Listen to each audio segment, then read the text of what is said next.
नमस्कार मेरे प्यारे बच्चों, कैसे हैं आप सब। आई होप आप सब बहुत अच्छे बहुत मस्त होंगे। और यहाँ पर आप सभी के लिए हम लेकर आ चुके हैं सर। वो क्या लेकर आ चुके हैं सर? महाभारत बैच की पहली क्लास। जी हाँ, क्या आप लोगों को मेरी क्लास दिख रही? एक बार सही वो छात्र बिल्कुल जुड़ जाएंगे। यहाँ पे भाई साहब तगड़े एकदम बच्चे जुड़ चुके हैं, एकदम जुड़ चुके हैं। क्या मेरी क्लास देख पा रहे हैं? किशन जी हैं, यहाँ पे उदय जी हैं और मोहित जी हैं, रागिनी जी हैं, प्रियांशु जी हैं। बिल्कुल सही बच्चों को नमस्कार, तहे दिल से सर नमस्कार। आप लोगों ने यहाँ पर ज्वाइन किया महाभारत बैच को। ये महाभारत बैच आपको सफलता दिलाएगा।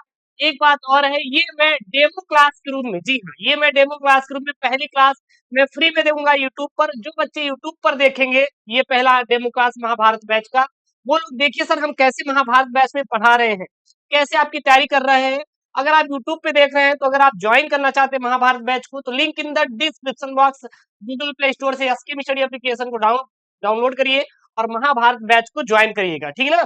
और जितने बच्चे भाई साहब, बहुत बच्चे लाइव हैं, मतलब मैं कभी सोचा भी नहीं था अपने जिंदगी में कि इतने बच्चे लाइव भाई साहब कोर्स में आएंगे, जुड़ेंगे। बिल्कुल सर, टाइम चेंज कर सकते हैं? नहीं, देखिए टाइम क्या चेंज करें, रात में 9 बजे ना सब बच्चे फ्री होते हैं, दिन पढ़ने में मजा आएगा, कोई दिक्कत नहीं यार।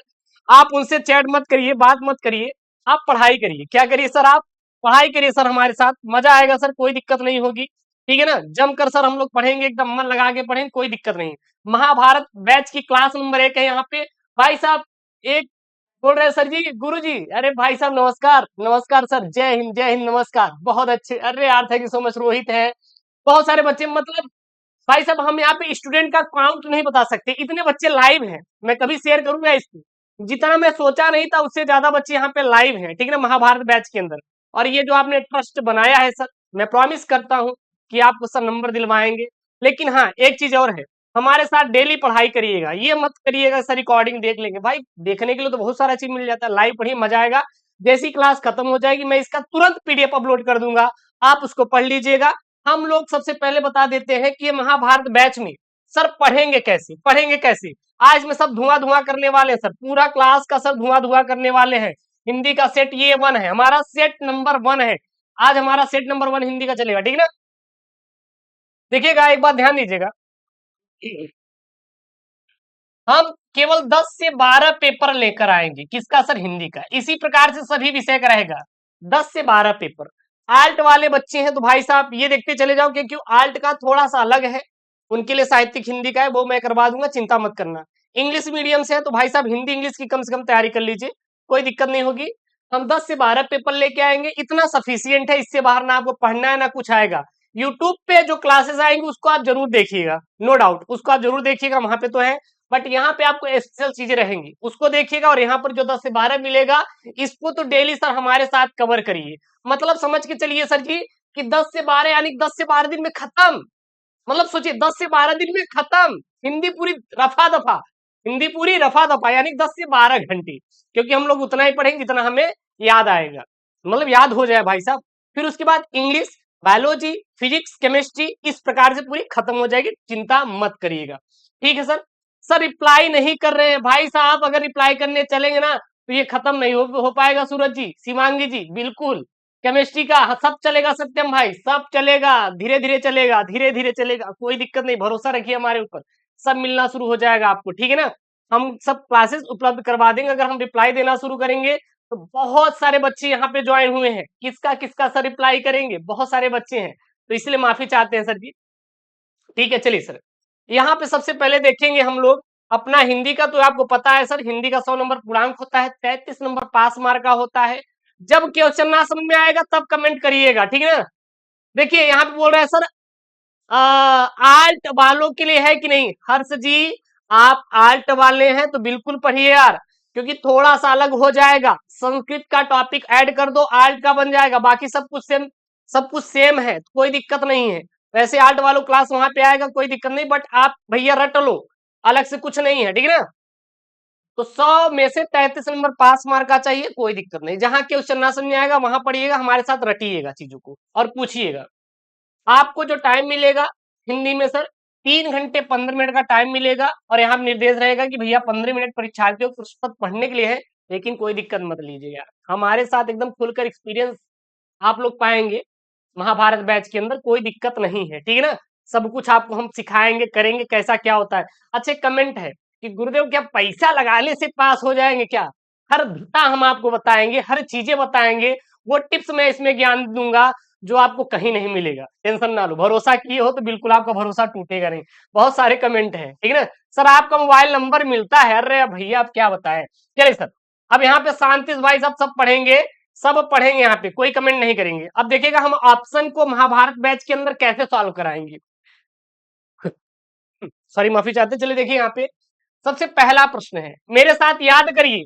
हम 10 से 12 पेपर में जो महाभारत के अंदर अंदर ये आने वाला, यानी 10 से 12 घंटे का हिंदी का जो होने वाला है, इसमें हम लोग पूरा कवर कर लेंगे, ऑब्जेक्टिव भी कवर कर लेंगे, हर एक टॉपिक कवर कर लेंगे। तो हमारे साथ रटेंगे, हर एक टॉपिक को समझेंगे बहुत ध्यान से। सबसे पहले खंड का आएगा 50 नंबर का, तो इसको हम लोग सॉल्व करेंगे, ठीक है ना, ध्यान दीजिएगा। ऑब्जेक्टिव को रटना नहीं है, कॉपी खोलकर, क्वेश्चन बैंक खोलकर समझना है। देखिएगा प्रश्न क्या है यहाँ पे, मेरी असफलताएं किस विधा की रचना है?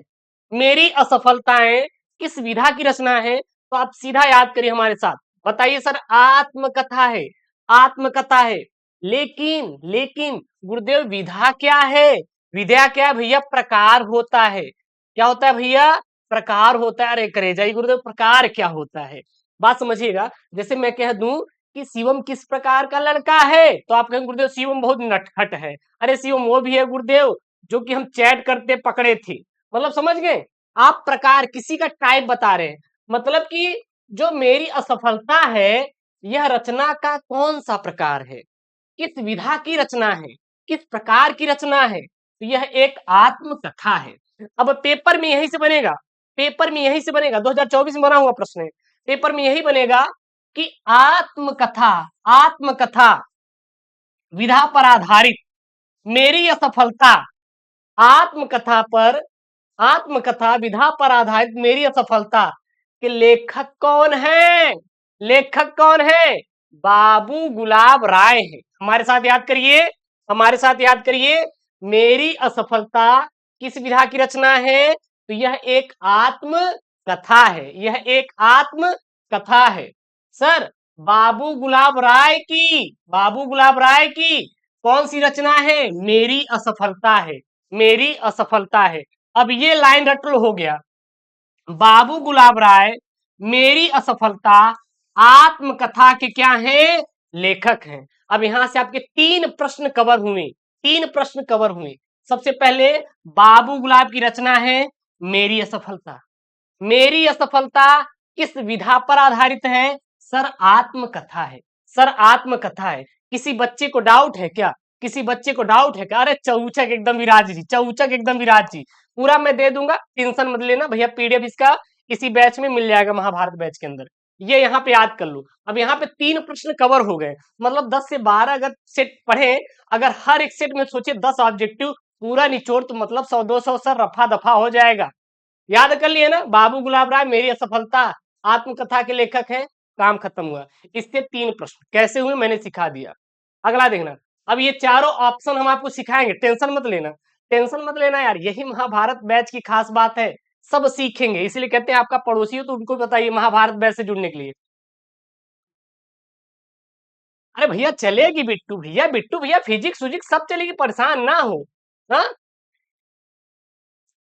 ये प्रीवियस ईयर है या क्वेश्चन बैंक से लिया? भैया बिट्टू ये प्रीवियस ईयर क्वेश्चन बैंक सब एक ही है, कुछ अलग नहीं आता पेपर में, बस पढ़ लो हो गया, ठीक ना।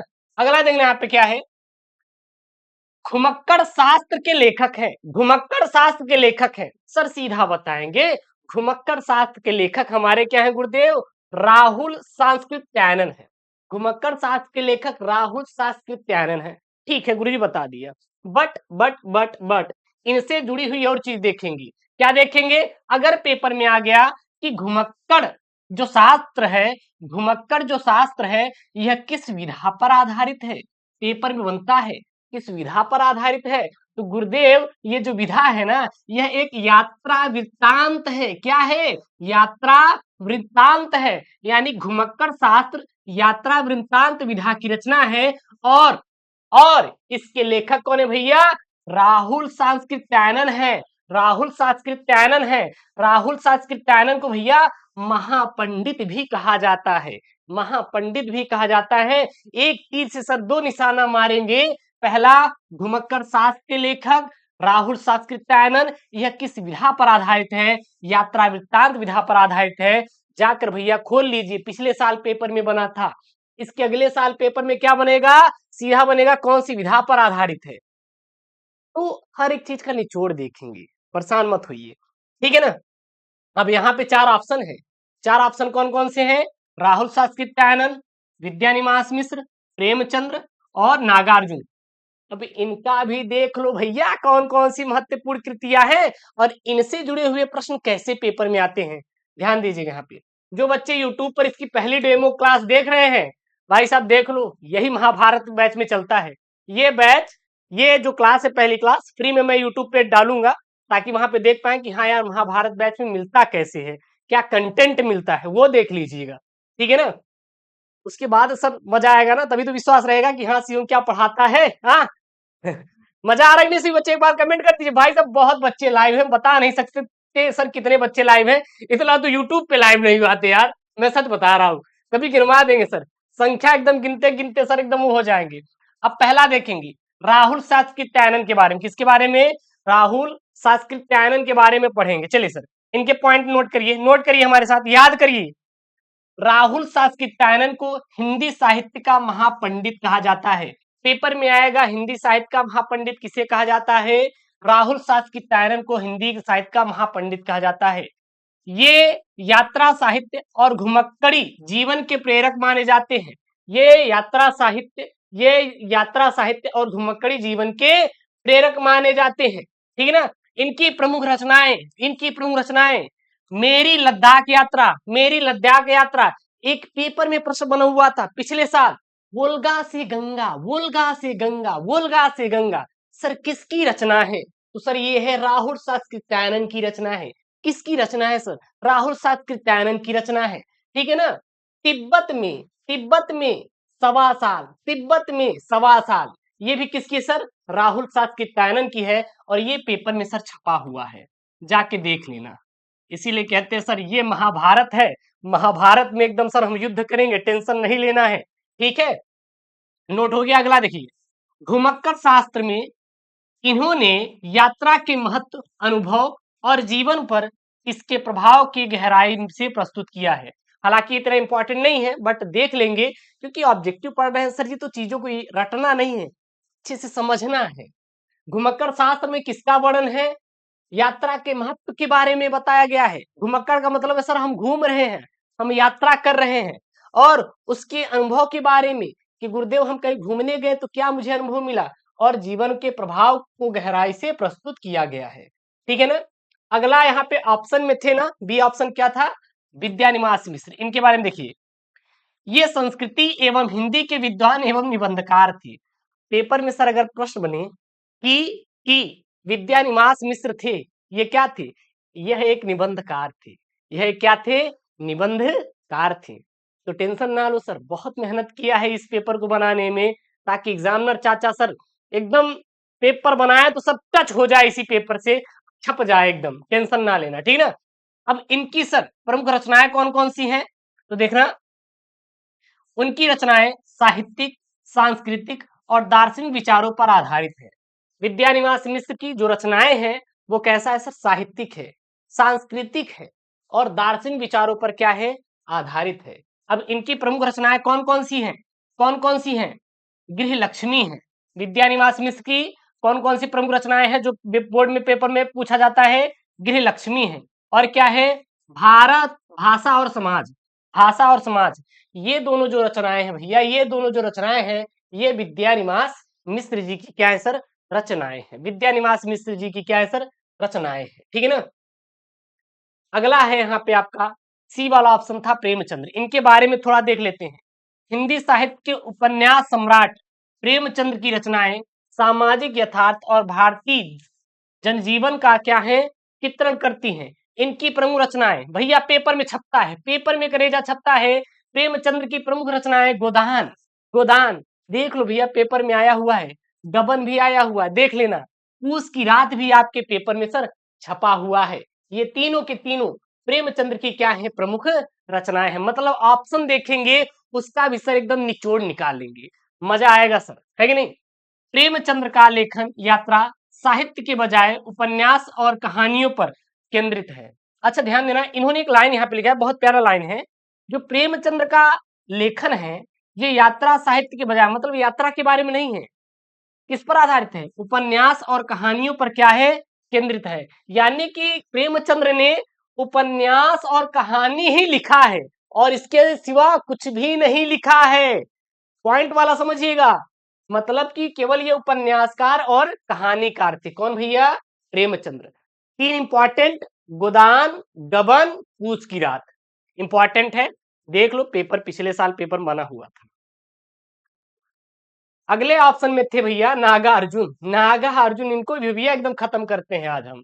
नागा अर्जुन, नागा अर्जुन को जन कवि कहा जाता है और इनकी कविताएं और गद्य रचनाएं ग्रामीण जीवन, सामाजिक समस्याओं और राजनीतिक मुद्दों पर क्या है, आधारित है। बस पढ़िएगा, इसको याद नहीं करना, याद तो ये करना है, नागा अर्जुन की प्रमुख रचनाएं युगधारा, बलच, नमा, और क्या है यहाँ पे, रतिनाथ की चाची, रतिनाथ की चाची, ये जो है ये सभी सभी नागार्जुन की क्या है, प्रमुख रचनाएं हैं, प्रमुख क्या है, रचनाएं हैं।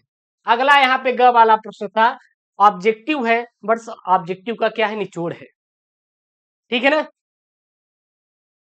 चौचक 95 नंबर, एकदम कितने घंटे, रोहित भैया चलने दो, रोहित भैया चलने दो, एकदम मजा आएगा, मजा आएगा क्लास में, ठीक है ना। अगला यहाँ पे ग वाला, निम्नलिखित में से कौन सा उपन्यास जैनेन्द्र द्वारा लिखित है। कौन सा उपन्यास भैया जैनेन्द्र द्वारा लिखित है, सुनीता। सुनीता भैया, कौन से उपन्यास जैनेन्द्र द्वारा लिखित है, ये हमारे क्या है भैया, सुनीता। तो जैनेन्द्र द्वारा लिखित उपन्यास कौन सा है, सुनीता है। अच्छा यहाँ पे तीन और ऑप्शन मिल रहे हैं, इरावती, ऋतुचक्र, निर्मला। इसको भी भैया यहाँ पे देखो ना, इरावती इसे रांगे राघव ने लिखा है, रांगे राघव ने लिखा है। अगला है ऋतुचक्र, यह पांडे बेचन शर्मा उग्र की रचना है। निर्मला, इसे मुंशी प्रेमचंद्र ने लिखा है, इसे मुंशी प्रेमचंद्र ने लिखा है। तैयार करते जाना, ठीक है ना, इसका पीडीएफ मिल जाएगा तो पढ़ लेंगे, कोई दिक्कत नहीं, आराम से आप लोग। अगला घ वाला ऑब्जेक्टिव है, ब्राह्मण पत्र का संपादन किया था, किसने किया था, प्रताप नारायण मिश्र ने किया था। प्रताप नारायण मिश्र ने सर जी किसका किया था, ब्राह्मण पत्र का संपादन किया था। बट सर तीन और मिल रहे हैं, उनका क्या होगा, पढ़ा रहे हैं ना, भारतेंदु हरिश्चंद्र, प्रेमघन और बालकृष्ण भट्ट, ये तीनों को सर पढ़िएगा, पढ़िएते हैं सर, पढ़ते हैं, कोई दिक्कत नहीं। पहले यहाँ पे है भारतेंदु हरिश्चंद्र। भारतेंदु हरिश्चंद्र ने हिंदी साहित्य में भारतेंदु युग की शुरुआत की थी। भारतेंदु हरिश्चंद्र ने हिंदी साहित्य में भारतेंदु युग की क्या किया था, इन्होंने शुरुआत किया था। इन्होंने हरिश्चंद्र चंद्रिका और कवि वचन सुधा जैसे पत्रों का संपादन किया। सर हम सच बता रहे हैं, आप खोल लो और ढूंढ लो, ये प्रश्न पेपर में छपा हुआ है कि कवि वचन सुधा, कवि वचन सुधा कि सर लेखक कौन है, भारतेंदु हरिश्चंद्र है, भारतेंदु हरिश्चंद्र है। तो यूट्यूब पर भी ये डेमो ग्रुप में महाभारत बैच पड़ा हुआ है, तो जो बच्चे महाभारत बैच से जुड़ना चाहते हैं यूट्यूब पर, क्योंकि पहली क्लास महाभारत बैच की भाई साहब एप्लीकेशन के साथ साथ यूट्यूब पर फ्री है, पहली क्लास, ठीक है ना। लेकिन आप लोग डेली पढ़िएगा, जो बच्चे यूट्यूब पर देख रहे हैं link in the description box, join कर लीजिए, यही है महाभारत बैच की खासियत, सब कुछ एक्स्ट्रा ऑर्डिनरी पढ़ाएंगे, टेंशन ना लो, ठीक है ना। अब बात करते हैं सर, बी ऑप्शन था प्रेमघन, इनके बारे में पढ़ते हैं, ये रटते चले जाना। हरिश्चंद्र चंद्रिका, कवि वचन सुधा, किसके लेखक है भैया, भारतेंदु हरिश्चंद्र, इन दोनों के क्या है, लेखक है, और ये दोनों क्या है, एक पत्र है, याद रखिएगा। अगला यहाँ पे ऑप्शन था ना, क्या था, प्रेमघन, इनके बारे में देखते हैं। प्रेमघन का वास्तविक नाम लाला श्रीनिवास दास था। कभी कभी पेपर में बनता है एक प्रश्न, पेपर में प्रश्न क्या बनता है, थोड़ा ध्यान देना कि प्रेमघन का वास्तविक नाम क्या था, पूरा नाम क्या था, तो लाला श्रीनिवास दास था। क्या था सर, लाला श्रीनिवास दास था। ये हिंदी के शुरुआती उपन्यासकारों में से एक थे और उनकी जो प्रमुख रचनाएं हैं, कौन सी सर, परीक्षा गुरु। लेकिन इन्होंने कभी पत्र का संपादन नहीं किया था, ये प्रश्न पेपर में आया हुआ है, जाके चेक कर लो, परीक्षा गुरु जो है यह किसकी रचना है? प्रेम घन की। किसकी रचना है? प्रेम घन, अर्थात लाला श्रीनिवास दास का। अगर ऑब्जेक्टिव में सर कोई भी नाम दिखे, लाला श्रीनिवास दास दिखे, प्रेम घन दिखे, सर ये परीक्षा गुरु के ही हैं। इन्होंने कभी पत्र का संपादन नहीं किया था। तो इसीलिए कहते सर जो पढ़ाएंगे तगड़ा पढ़ाएंगे सर, पेपर में छपने वाला पढ़ाएंगे। आप चिंता मत करिएगा सर, जिस भरोसे ने से आपने बैच लिया है ना सर, वो मैं आपसे करूंगा, टेंशन ना लो। चले सर, कोई दिक्कत नहीं। देखते हैं, कोई दिक्कत तो यहाँ पे नहीं ना? बिल्कुल सर, यहाँ पे कोई बच्चा कमेंट ही नहीं कर रहा है कि भाई साहब कोई दिक्कत नहीं, गुरु एकदम तगड़ा है, चौचक है गुरु जी, कोई दिक्कत नहीं। चलिए, यहाँ जितने भी लाइव बच्चे जुड़े हैं एक बार भाई साहब, हाँ ठीक सर, कोई दिक्कत नहीं। चलिए, अगला यहाँ पे है आपके ऑप्शन, अगला यहाँ पे ऑप्शन है,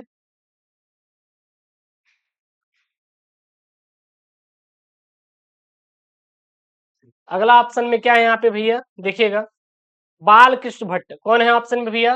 बाल कृष्ण भट्ट है। अब बाल कृष्ण भट्ट के बारे में पढ़ते हैं। बाल कृष्ण भट्ट ने हिंदी प्रदीप पत्रिका का संपादन किया था। नोट कर लो हमारे साथ, याद कर लो इस चीज को।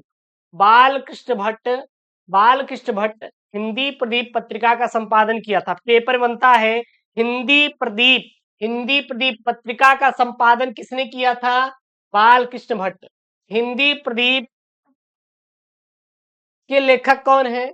बालकृष्ण भट्ट। यह क्या है? पत्रिका है, ध्यान देना। ये हिंदी गद्य के विकास में महत्वपूर्ण योगदान देने वाले क्या थे? एक साहित्यकार में से एक थे। हालांकि ये बस बता दे रहे हैं, ये इंपॉर्टेंट है, ठीक है ना? तो ये भैया है खास बात, आपके साथ 10 से 12 पेपर में पूरी हिंदी की तैयारी करवा देंगे, इसकी गारंटी हमारी है। सर मजा आ रहा है, एकदम मजा आएगा नहीं सर? जितना पढ़ाएंगे उतने में सब हो जाएगा तरुण। ये सब क्या है? ये सब निचोड़ है, इसी से घुमा फिरा के बनता है ऑप्शन से। जितना पढ़ा रहे हैं ना, पता नहीं कितने ऑब्जेक्टिव कवर हो गए। 10 ऑब्जेक्टिव लिया है, लेकिन 10 ऑब्जेक्टिव में सर 50 ऑब्जेक्टिव कवर करवा दे रहे हैं। जाके मिला लेना, हर एक प्रश्न बना हुआ है, एक बार खोल के। अगला यहाँ पे सर प्रश्न है, क्या प्रश्न है यहाँ पे? चिंतामणि, क्या है यहाँ पे? चिंतामणि रचना के लेखक हैं। चिंतामणि रचना के लेखक सर कौन है? हजारी प्रसाद द्विवेदी है। कौन है भैया? हजारी प्रसाद जो द्विवेदी हैं, ये चिंतामणि के रचना के क्या है सर जी? लेखक हैं। ठीक है, हम बता दिए सर जी, चिंतामणि के लेखक जो है गुरुदेव कौन है? हजारी प्रसाद द्विवेदी। बस 3 ऑप्शन और बच रहा है, और इनको भी पढ़ेंगे। देखिएगा, यहाँ पे लिखेंगे जो चिंतामणि है, चिंतामणि रामचंद्र शुक्ल द्वारा लिखा गया निबंध संग्रह। यहाँ पे मिस्टेक है भैया, ये हजारी प्रसाद द्विवेदी नहीं है, बल्कि जो चिंतामणि रचना है यह किसका भैया? रामचंद्र शुक्ल का है। चिंतामणि किसका सर जी? रामचंद्र शुक्ल का है। यहाँ पे थोड़ा सा मिस्टेक हुआ है, कोई दिक्कत नहीं। तो यहाँ पे लिखेंगे जो चिंतामणि है यह रामचंद्र शुक्ल की प्रसिद्ध क्या है? एक निबंध संग्रह है। क्या है? यह एक निबंध संग्रह है, ठीक है ना? यह क्या है? एक निबंध संग्रह है। क्या है? एक निबंध संग्रह। चिंतामणि रचना के लेखक सर कौन है? रामचंद्र शुक्ल भाई साहब है। क्लियर है क्या? क्लियर है क्या? एमडी कैफ, बिल्कुल। एक बार से बच्चे कमेंट कर दें, क्लियर है क्या? ये क्लियर है क्या? जितने बच्चे एक बार कमेंट कर देंगे कि चिंतामणि रचना रामचंद्र शुक्ल है, ना कि सर हजारी प्रसाद द्विवेदी। यहाँ पे रेड है, इसको हम एडिट करवा देंगे। क्लियर है क्या? एक बार बच्चे फटाफट कमेंट करो यार, जितने भी स्टूडेंट जुड़े हुए यहाँ पे ज्वाइन किए हैं। क्लियर है सर? क्लियर है। चलिए,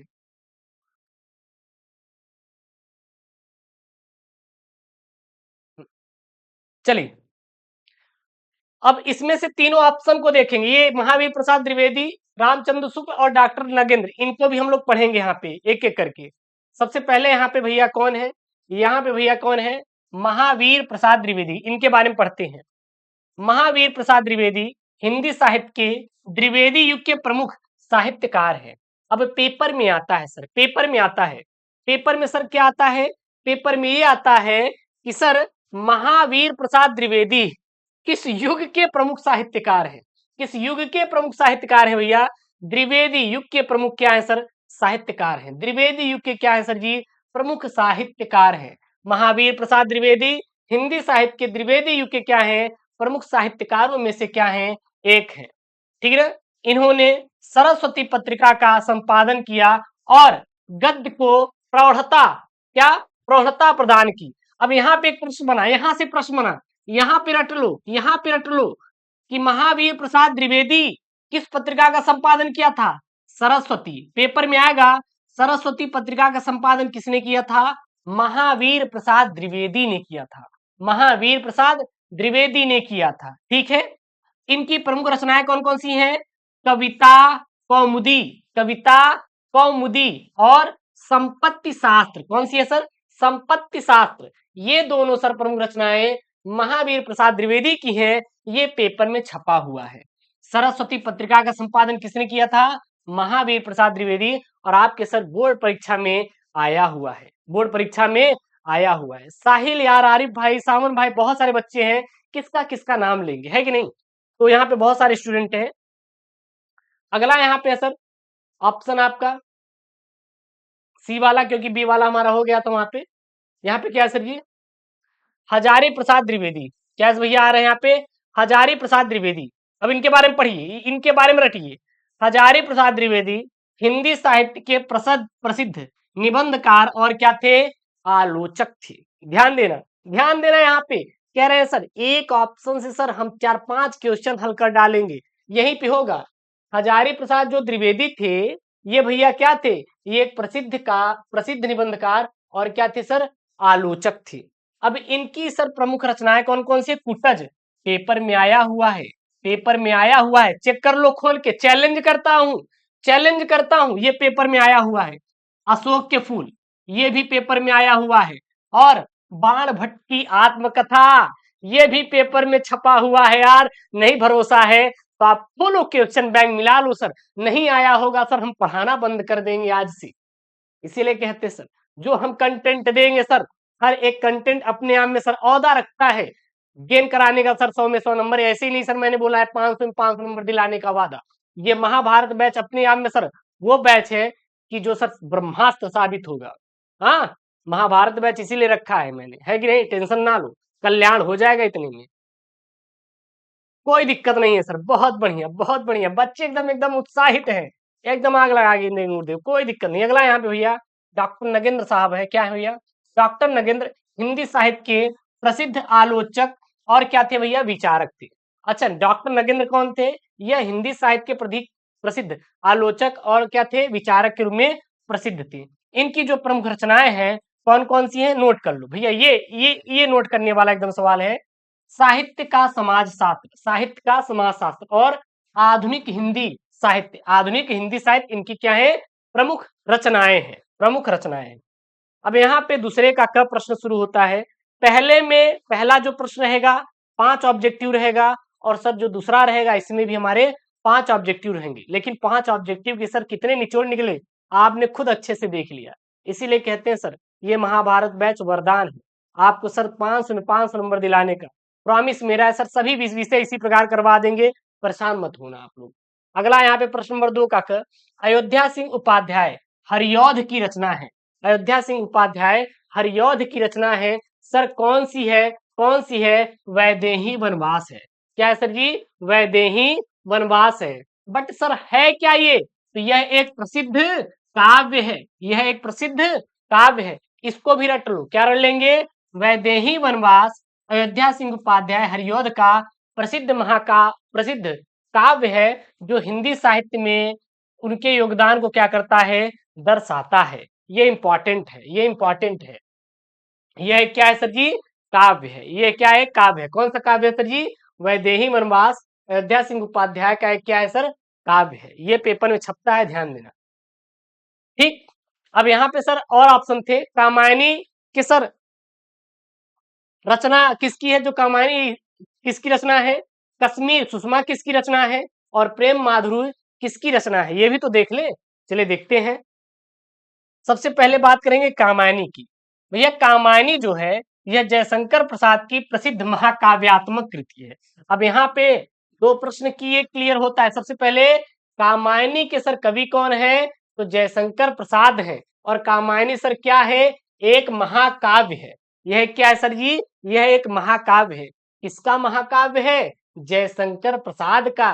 किसका महाकाव्य है? जयशंकर प्रसाद का। मजा आ रहा है नहीं? एक बार कमेंट करके बता दीजिएगा सर मजा आ रहा है नहीं। अरे भाई गुलफ्सा जी भैया नाम किसका किसका लेंगे, यहाँ पे बहुत सारे स्टूडेंट हैं, एडमिशन बहुत हुआ है और लोग कहते हैं सर हम रिकॉर्डेड पढ़ लेंगे, ठीक है ना, एडमिशन बहुत हुआ है। अगला है यहाँ पे देखिएगा, अब अगला यहाँ पे देखिएगा, पॉइंट में ध्यान दीजिएगा। इसमें मनु और श्रद्धा की कथा के माध्यम से भारतीय संस्कृति और दर्शन को व्यक्त किया गया है। किसमें? कामायनी में। तो कामायनी किसकी रचना है? जयशंकर प्रसाद जी की। क्या है सर? यह एक महाकाव्य है। इसमें किसका वर्ण है? मनु और श्रद्धा की कथा के माध्यम से भारतीय संस्कृति और दर्शन का क्या है इसमें मतलब चित्र प्रस्तुत किया गया है। अगला है यहाँ पे आपका कश्मीर सुषमा। तो यह सिया राम शरण गुप्त का क्या है? एक यात्रा वृंतांत है। यह क्या है? यह कश्मीर जो सुषमा है, यह एक सिया राम शरण गुप्त का क्या है? यात्रा वृंतांत पर आधारित एक क्या है सर जी? पुस्तक है। पेपर में बनता है कि भैया सिया राम शरण गुप्त का जो पुस्तक है यह किस पर आधारित है? यह एक यात्रा वृत्तांत पर आधारित पुस्तक है। लेखक कौन भैया? सिया राम शरण है। भैया है कौन सा? कश्मीर सुषमा। इसमें कश्मीर की प्रकृति सुंदरता का क्या है? वर्णन मिलता है। अगला है सर प्रेम माधुरी। क्या है सर जी? प्रेम माधुरी भैया यहाँ पे। तो यह सूर्यकांत त्रिपाठी निराला की रचना है। प्रेम माधुरी सर किसकी है? यह सूर्यकांत त्रिपाठी निराला की सर क्या है? रचना है। इनमें उनकी कविताओं और साहित्यिक दृष्टिकोण का क्या है सर? संकलन है। तो बस यही याद रखिएगा, प्रेम माधुरी की रचना सर किसकी है? तो सूर्यकांत त्रिपाठी निराला की है। निराला का पूरा नाम आ जाए सूर्यकांत त्रिपाठी, कोष्टक में क्या बोलते हैं इनको? निराला बोला जाता है। अगला ऑब्जेक्टिव प्रश्न है यहाँ पे। प्रश्न क्या है ध्यान देना। सरोज स्मृति कविता के रचनाकार है। सरोज स्मृति कविता के रचनाकार है सूर्यकांत त्रिपाठी निराला। सूर्यकांत त्रिपाठी निराला जो सर है यह हमारे सरोज स्मृति कविता के रचनाकार है।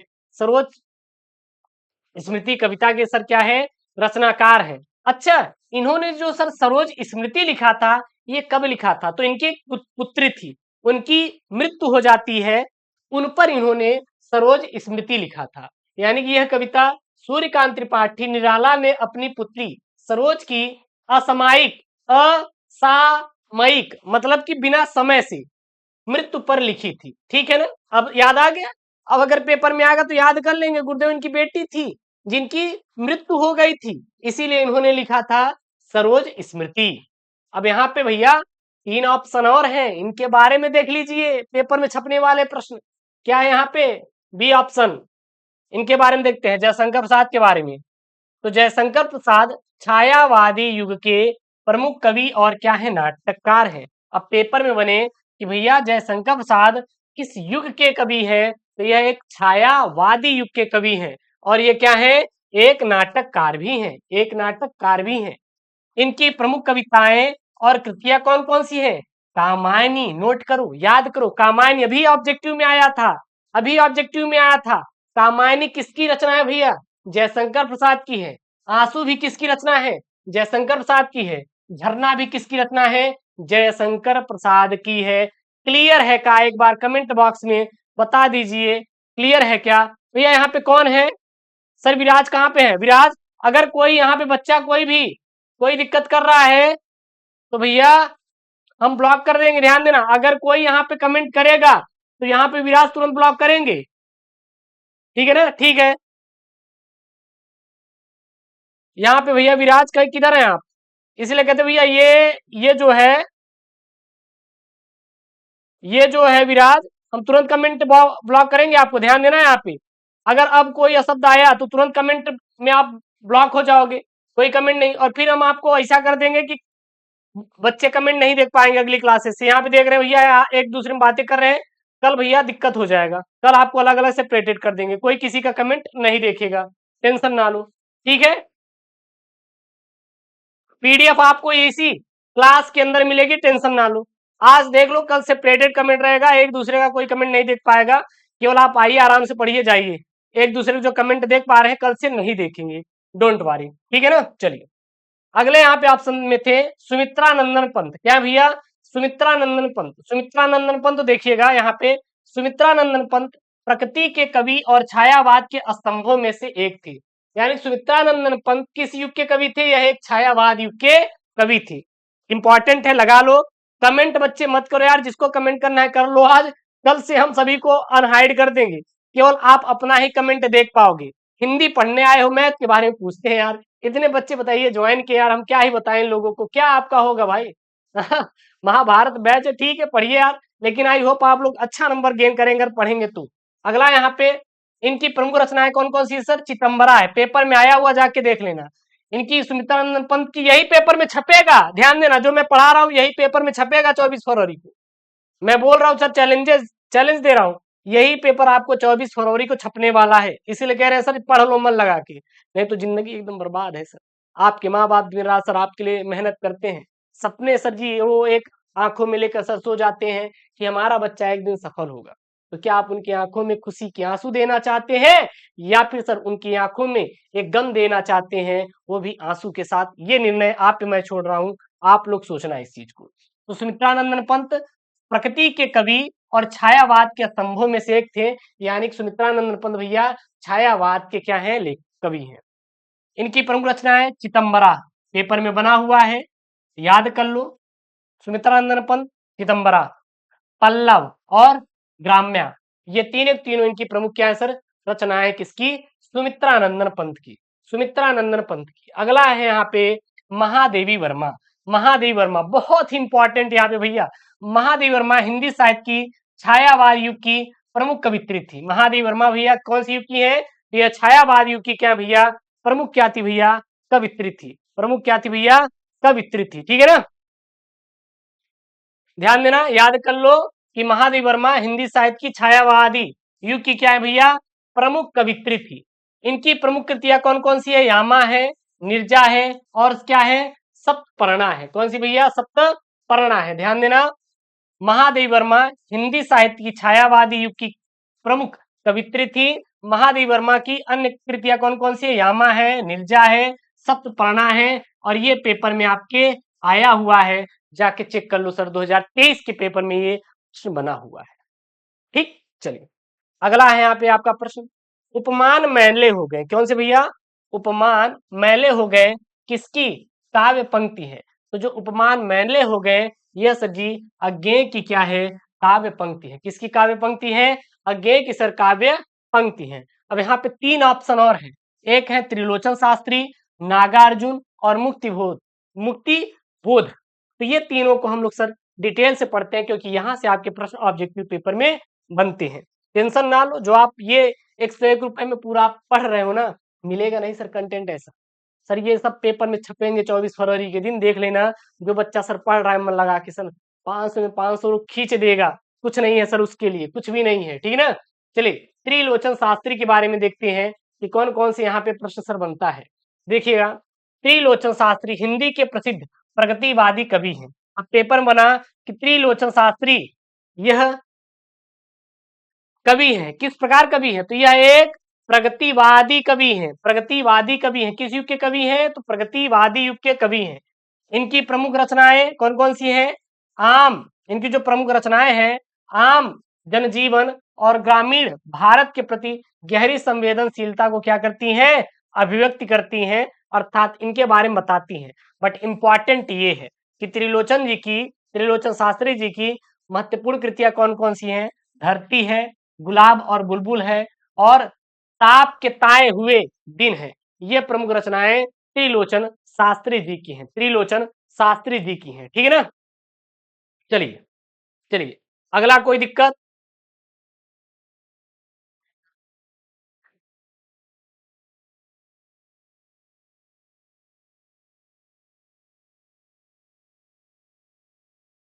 चलिए अब यहाँ पे केवल भैया पढ़ाई फोकस करिए, क्योंकि आप लोग कमेंट बहुत ज्यादा कर रहे थे, इसीलिए सर जी यहाँ पे हम कमेंट को ऑफ कर दिए हैं। केवल आप पढ़ो यार, मन लगा के पढ़ो, कोई दिक्कत नहीं। कल से हम कर देंगे, केवल एक टाइम पे एक बच्चा मेरे से इंटरेक्ट करेगा, कोई दिक्कत नहीं, ठीक है ना। क्योंकि बहुत सारे स्टूडेंट हैं तो आपस में बातचीत कर लेते हैं, इसके लिए ऑफ कर दिए भाई साहब, बहुत स्टूडेंट यहाँ पे ऐड है। चलो ठीक है, अब यहाँ पे आराम से मेरे से पढ़िए, कोई दिक्कत नहीं। यहाँ पे एक लड़का लिखा था कि गुरुजी अब यूट्यूब से पढ़ लेंगे, यहाँ पर सेटिंग चल रही है। अरे क्या बताए यार, है अब इनका तो कुछ और ही एक्टिवेटेड है, हाँ चीजें चल रही हैं, बट कोई ना, कमेंट ऑफ कर दिया। अब आराम से पढ़ो, कोई दिक्कत नहीं होगा, परेशान ना हो।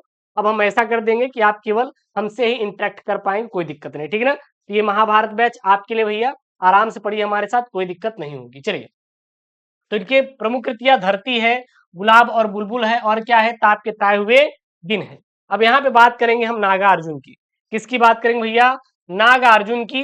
तो नागार्जुन जन कवि के रूप में प्रसिद्ध है, और उनकी कविताएं सामाजिक राजनीतिक मुद्दों पर क्या होती है सर, केंद्रित होती हैं। इनकी प्रमुख कृतियां कौन कौन सी है भैया, युग धारा है, हरिजन गाथा है, और क्या भैया यहाँ पे तप्ती धरती है। तप्ती क्या है, धरती है, नोट कर लीजिए हमारे साथ। नागार्जुन की प्रमुख कृतियां कौन कौन सी है, युग धारा है, हरिजन गाथा है, और तप्ती धरती है। तप्ती धरती है, नोट कर लो, नोट कर लो। जब मैं कोई प्रश्न पूछ रहा रहेगा तो मैं आपसे कमेंट को क्या कर दूंगा, अनहाइड कर दूंगा, आराम से सब क्वेश्चन पूछ लीजिएगा, कोई दिक्कत नहीं।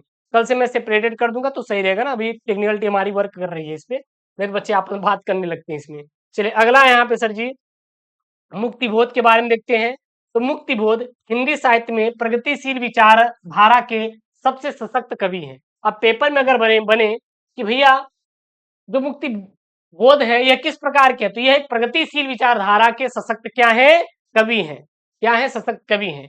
उनकी कविताओं में जीवन की गहरी दार्शनिकता और सामाजिक यथार्थ झलकता है। इनकी प्रमुख कृतियां कौन कौन सी हैं, ये पेपर में बना हुआ है, ये पेपर में बना हुआ, नोट कर लो। मुक्तिबोध की प्रमुख जो कृतियां हैं, चांद का मुंह टेढ़ा, भूल गलती, और अंधेरे में, ये जो प्रमुख कवि, ये कृतियां ये सजी मुक्ति बोध की हैं। तो जो बच्चे भैया यूट्यूब पर ये डेमो क्लास देख रहे हैं, वो जाके भैया कर लीजिए एप्लीकेशन को ज्वाइन। 101 रुपए में कुछ नहीं भैया, हम पूरा वो पेपर आपका छपवा देंगे, प्रश्न दे देंगे भैया, जो आपके बोर्ड में छपेगा 24 फरवरी को। 100% सर गारंटी लेते हैं, हर प्रश्न छपेगा, गारंटी मेरी है सर। लेकिन आपको ये सारे गेस्ट पेपर पढ़ के जाना है, तैयार करके जाना है, उसके बाद देखिएगा, ठीक है ना। सर निचोड़ दे रहे हैं, निचोड़ दे रहे हैं एकदम लाइव एकदम। अगला यहाँ पे अज्ञेय, क्या भैया अज्ञेय, तो अज्ञेय का पूरा नाम सच्चिदानंद हीरानंद वासयान है।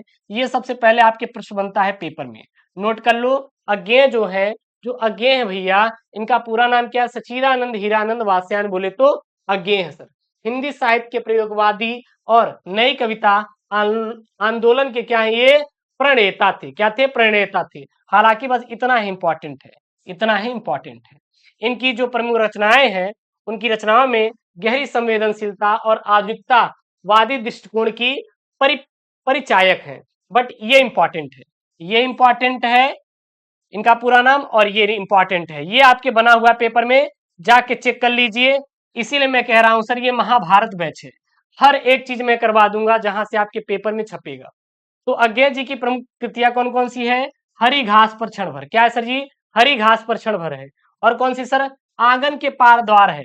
और क्या है सर, शेखर एक जीवनी है। क्या है सर, शेखर एक जीवनी है। ये सभी क्या है, अज्ञेय की सर क्या है, प्रमुख कृतियां है। अज्ञेय की सर क्या है, प्रमुख कृतियां है। ठीक, अगला यहाँ पे घ वाला प्रश्न है। घ वाला सर प्रश्न क्या है, ध्यान देना।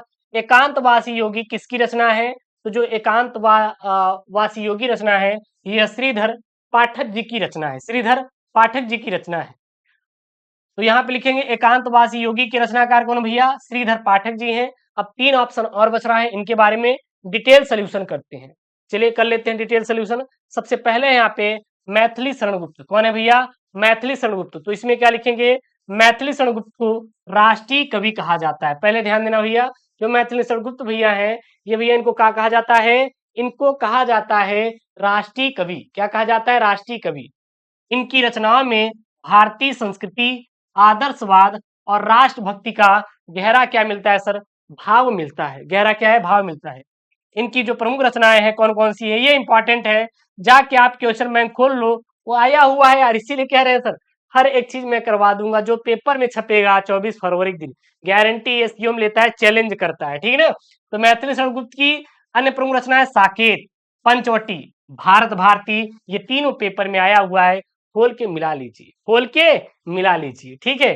चलिए सर, अगला है यहाँ पे सर सी वाला। सी वाला सर क्या है यहाँ पे, बाल मुकुंद गुप्त। क्या सर जी, बाल मुकुंद गुप्त। यह क्या सर जी, यह बाल मुकुंद गुप्त हिंदी के प्रसिद्ध व्यंग्यकार थे। बाल मुकुंद मुकुंद जो गुप्त थे यह हिंदी के क्या थे सर जी? यह हिंदी के प्रसिद्ध क्या थे सर भैया? ये हिंदी के जो प्रसिद्ध थे सर जी व्यंग्यकार थे। क्या थे सर जी? ये हिंदी के प्रसिद्ध क्या थे सर जी? व्यंग्यकार थे। ठीक है ना? इतना समझ में आया क्या? इतना समझ में आया क्या? उसके बाद है यहाँ पे इनकी लेखनी में सामाजिक और राजनीतिक मुद्दों पर तीखा व्यंग्य मिलता है। इनकी जो प्रमुख रचनाएं कौन कौन सी हैं? शिव शंभू के चिट्ठे जो तत्कालीन ब्रिटिश शासन पर व्यंग्य करते हैं। तो इनकी एक ही प्रमुख रचना है शिव शंभू के चिट्ठे। बस यही रट लीजिए और कुछ नहीं रटना है। ठीक है ना?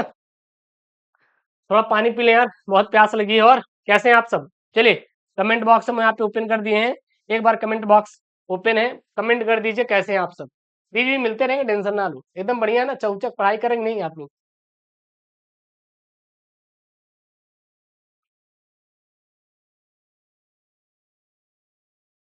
जी सर, राधे राधे। अरे निशा और कौन है यहाँ पे? जल्दी कमेंट करो भाई, कहाँ हैं आप लोग? ओपन कर दिए अभी के लिए, फिर अभी ऑफ कर देंगे क्योंकि भाई साहब आप बहुत चैट चैट कर लेते हैं ना आपस में। सर मेरे क्वेश्चन, हाँ सर कमेंट जा रहा है, सर मेरे कमेंट जा रहा है, हाँ आ रहा है भैया, हम देखते हैं। हाँ सभी जिले के लिए, सभी जिले के लिए विष्णु जी, ये सभी जिले के लिए है भैया। जो सेट लाएंगे 10 से 12 कमेंट, मतलब इतने में आपका धुआं धुआं हो जाएगा।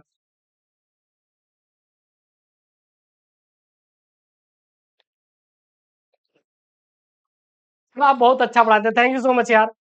मैं यही आपसे कहूंगा सर, नोट्स मत बनाओ यार, पूरा पीडीएफ हम आपको ये दे देंगे, इसी बैच के अंदर आपको ये पूरा पीडीएफ दे देंगे।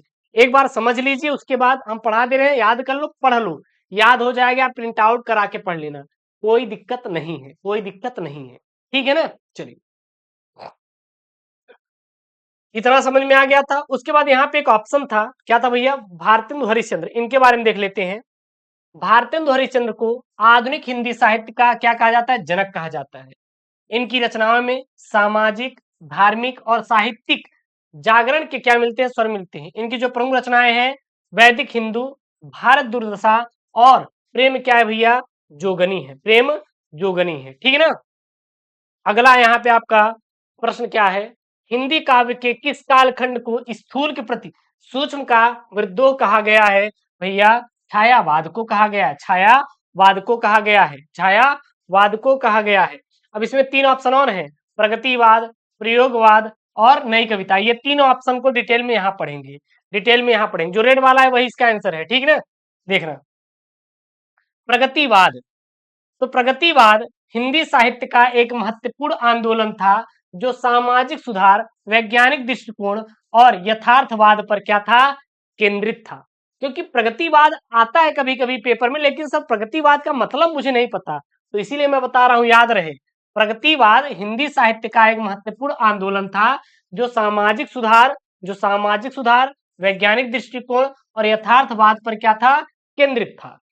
इसके कवि समाज के मुद्दों, संघर्षों और असमानताओं को उजागर करने वाले थे। मतलब प्रगतिवाद में बहुत सारे कवि थे और इन कवियों का काम क्या था? तो इन कवियों का काम था कि जो समाज के मुद्दे हैं, जो वो संघर्ष कर रहे हैं, जो इनमें असमानताएं हैं, ऊंच नीच का है, उनको मिटाना और उसको उजागर करना था। अच्छा ठीक है, अब पेपर में बनता है, नोट कर लो भैया, इसीलिए कह रहे हैं महाभारत बैच है, 100 में 100 तोड़वाने के लिए, 500 में 500 फोड़वाने के लिए, हिंदी यहीं से छपेगा। नोट कर लो, प्रगतिवाद के प्रमुख कवि नोट करो, प्रदीप हैं भैया। कौन है भैया? प्रदीप हैं, निराला हैं, सुमित्रानंदन पंत हैं। ये 3 पेपर में छपते हैं, वही 3 मैं लाया हूं। ये 3 पेपर में छपते हैं, वही मैं 3 लेकर आया हूं। ठीक है ना? चलिए, अब यहाँ पे मन लगा के आप लोग पढ़ाई करिए। प्रगतिवाद के प्रमुख कवि प्रदीप, निराला और सुमित्रानंदन पंत हैं। अगला यहाँ पे, यह आंदोलन आमतौर पर छायावाद से पूर्व और बाद का था। अब भैया हम बात करते हैं छायावाद की, छायावाद की। तो छायावाद हिंदी काव्य का एक महत्वपूर्ण आंदोलन था जिसमें स्थूल के प्रति सूक्ष्म का विद्रोह के नाम से जाना जाता है। ये पेपर में सर छपा हुआ है, ये पेपर में छपा हुआ है, जाके देख लीजिएगा भैया कि स्थूल के प्रति सूक्ष्म का विद्रोह किसके नाम से जाना जाता है भैया? छायावाद। किसके नाम से? छायावाद। इसका उद्देश्य जीवन के सूक्ष्म अदृश्य और आध्यात्मिक पक्ष को व्यक्त करना है किसका? छायावाद। छायावाद का मेन उद्देश्य क्या था? तो इसका उद्देश्य जीवन के सूक्ष्म, अदृश्य, आध्यात्मिक पक्ष को व्यक्त करना था। अब इसके सर प्रमुख कवि कौन कौन से नोट कर लो, पेपर में आता है। सुमित्रानंद पंत, प्रेमचंद्र और निराला, ये तीनों के तीनों जो है सर जी, ये छायावाद के क्या है? प्रमुख कवियों में से एक है। इस युग में प्रकृति, प्रेम, आत्मा के गहरे रूपों का अभिव्यक्त किया गया है, बस, और आपको कुछ नहीं करना है। उसके बाद इसमें पूछ लेते हैं प्रयोगवाद। अब प्रयोगवाद जो ऑप्शन है, इससे कौन कौन सा प्रश्न बन सकता है वो यहाँ पे पढ़ लेते हैं। चलिए, प्रयोगवाद हिंदी कविता में एक साहित्य आंदोलन था जो नए प्रयोगों, रूपों और शैलियों पर आधारित था। इन इसके जो कवि थे, यानी प्रयोगवाद के जो कवि थे, पारंपरिक कविता के ढांचे से बाहर निकलकर नवीन प्रयोग करते थे। अब इनके प्रमुख कवि कौन कौन से थे भैया? मुक्तिबोध, अज्ञेय और सुमित्रानंद पंत। ये तीनों के तीनों जो है भैया, ये किस युग के कवि हैं? ये प्रयोगवाद युग के कवि हैं। प्रयोगवाद ने काव्य में निरंतरता और परिष्कार की ओर ध्यान दिया है। अब अगला यहाँ पे नई कविता। नई कविता के प्रमुख कवि कौन कौन से हैं? अभी ये पेपर में था ना, तो निराला है, मुक्तिबोध बोध है, अज्ञेय है, नागार्जुन है। इस पर ज्यादा फोकस करेंगे। नई कविता के प्रमुख कवि निराला, मुक्तिबोध, अज्ञेय, नागार्जुन। प्रयोगवाद के प्रमुख कवि मुक्तिबोध, अज्ञेय, सुमित्रानंद पंत। जो ज्यादा रेड मतलब डार्क में है वो इंपॉर्टेंट है, ध्यान देना, ठीक है ना। नई कविता का आंदोलन 1940-1950 दशक में हिंदी साहित्य में हुआ और यह छायावाद और प्रयोगवाद से आगे का कदम था, जिसमें समाज के वास्तविक मुद्दे और सच्चाइयों को काव्य के रूप में प्रस्तुत किया गया था। तो ये था। अब यहाँ पे आपका शुरू होता है सर पद्यांश।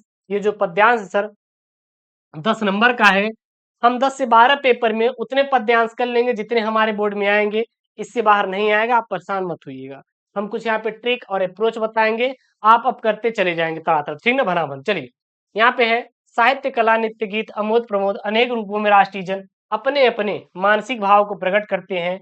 आत्मा का जो विश्वव्यापी आनंद भाव है वह इन विविध रूपों में साकार होता है। यद्यपि बाह्य रूप की दृष्टि से संस्कृति के ये बाहरी लक्षण अनेक दिखाई पड़ते हैं, किंतु आंतरिक आनंद की दृष्टि से उसमें एक सूत्रता है। जो व्यक्ति सहृदय है वह प्रत्येक संस्कृति के आनंद पक्ष को स्वीकार करता है और उससे आनंदित होता है। इसी प्रकार की उदार भावना ही विविध जनों से बने हुए राष्ट्र के लिए क्या है? स्वास्थ्यकर है।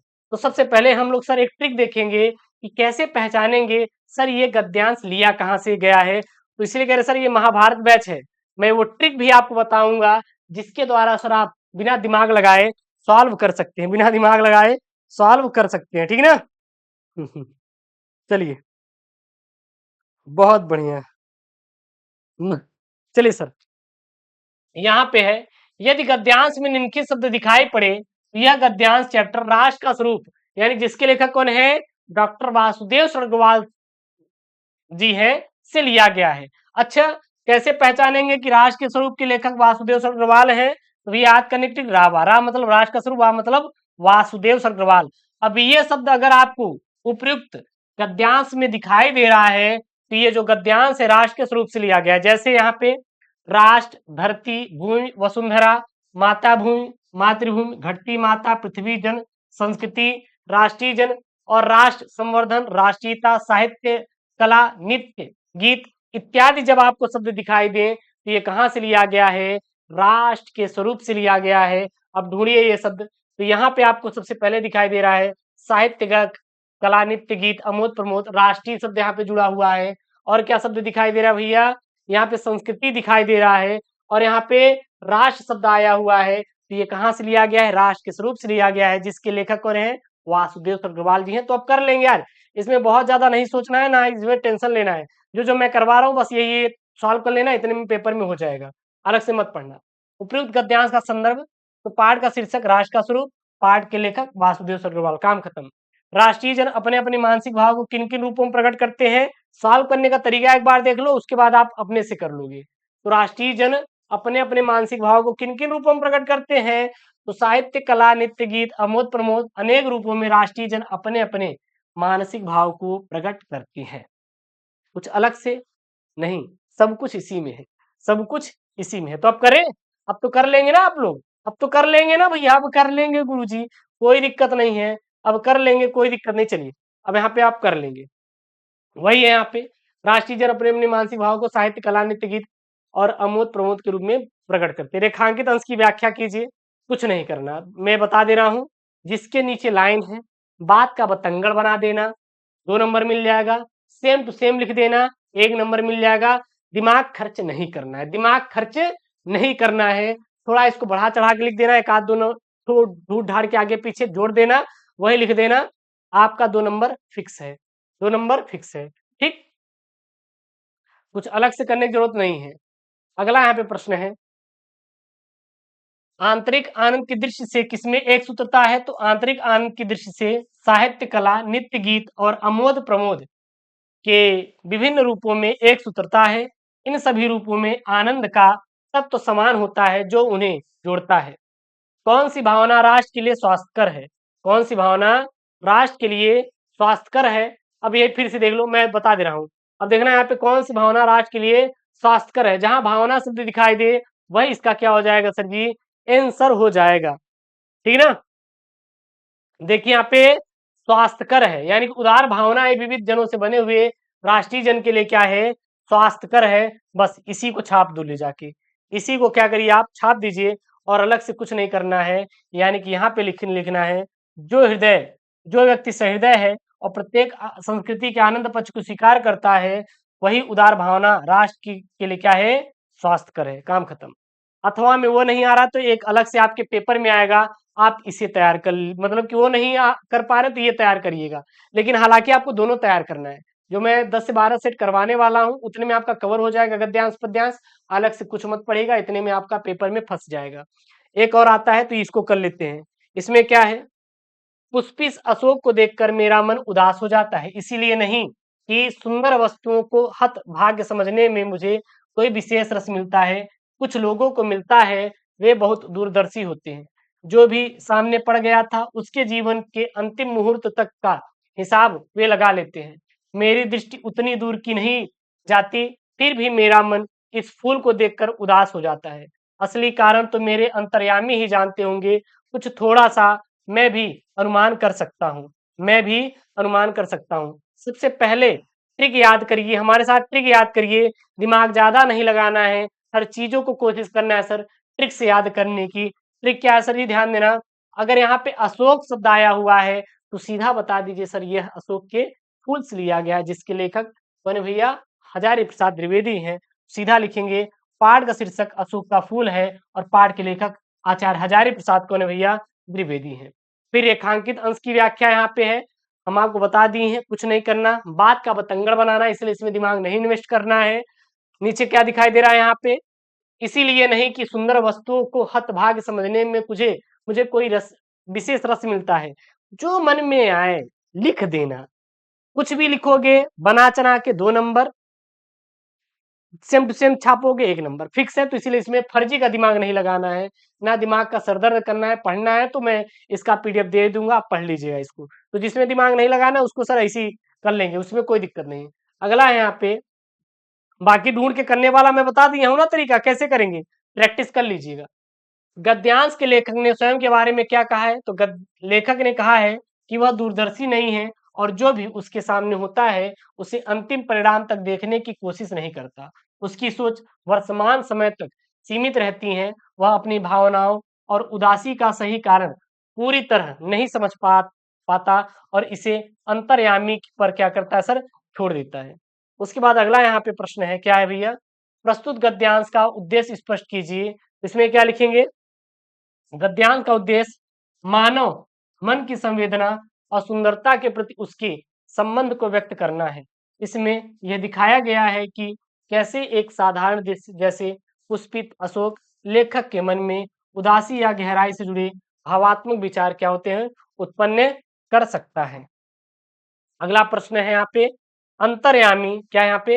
अंतर्यामी और दूरदर्शी शब्दों के अर्थ लिखिए। तो अंतर्यामी का मतलब होता है वह जो किसी के मन और आत्मा के गुप्त विचारों और भावनाओं को जानता हो, उसे अंतर्यामी कहते हैं।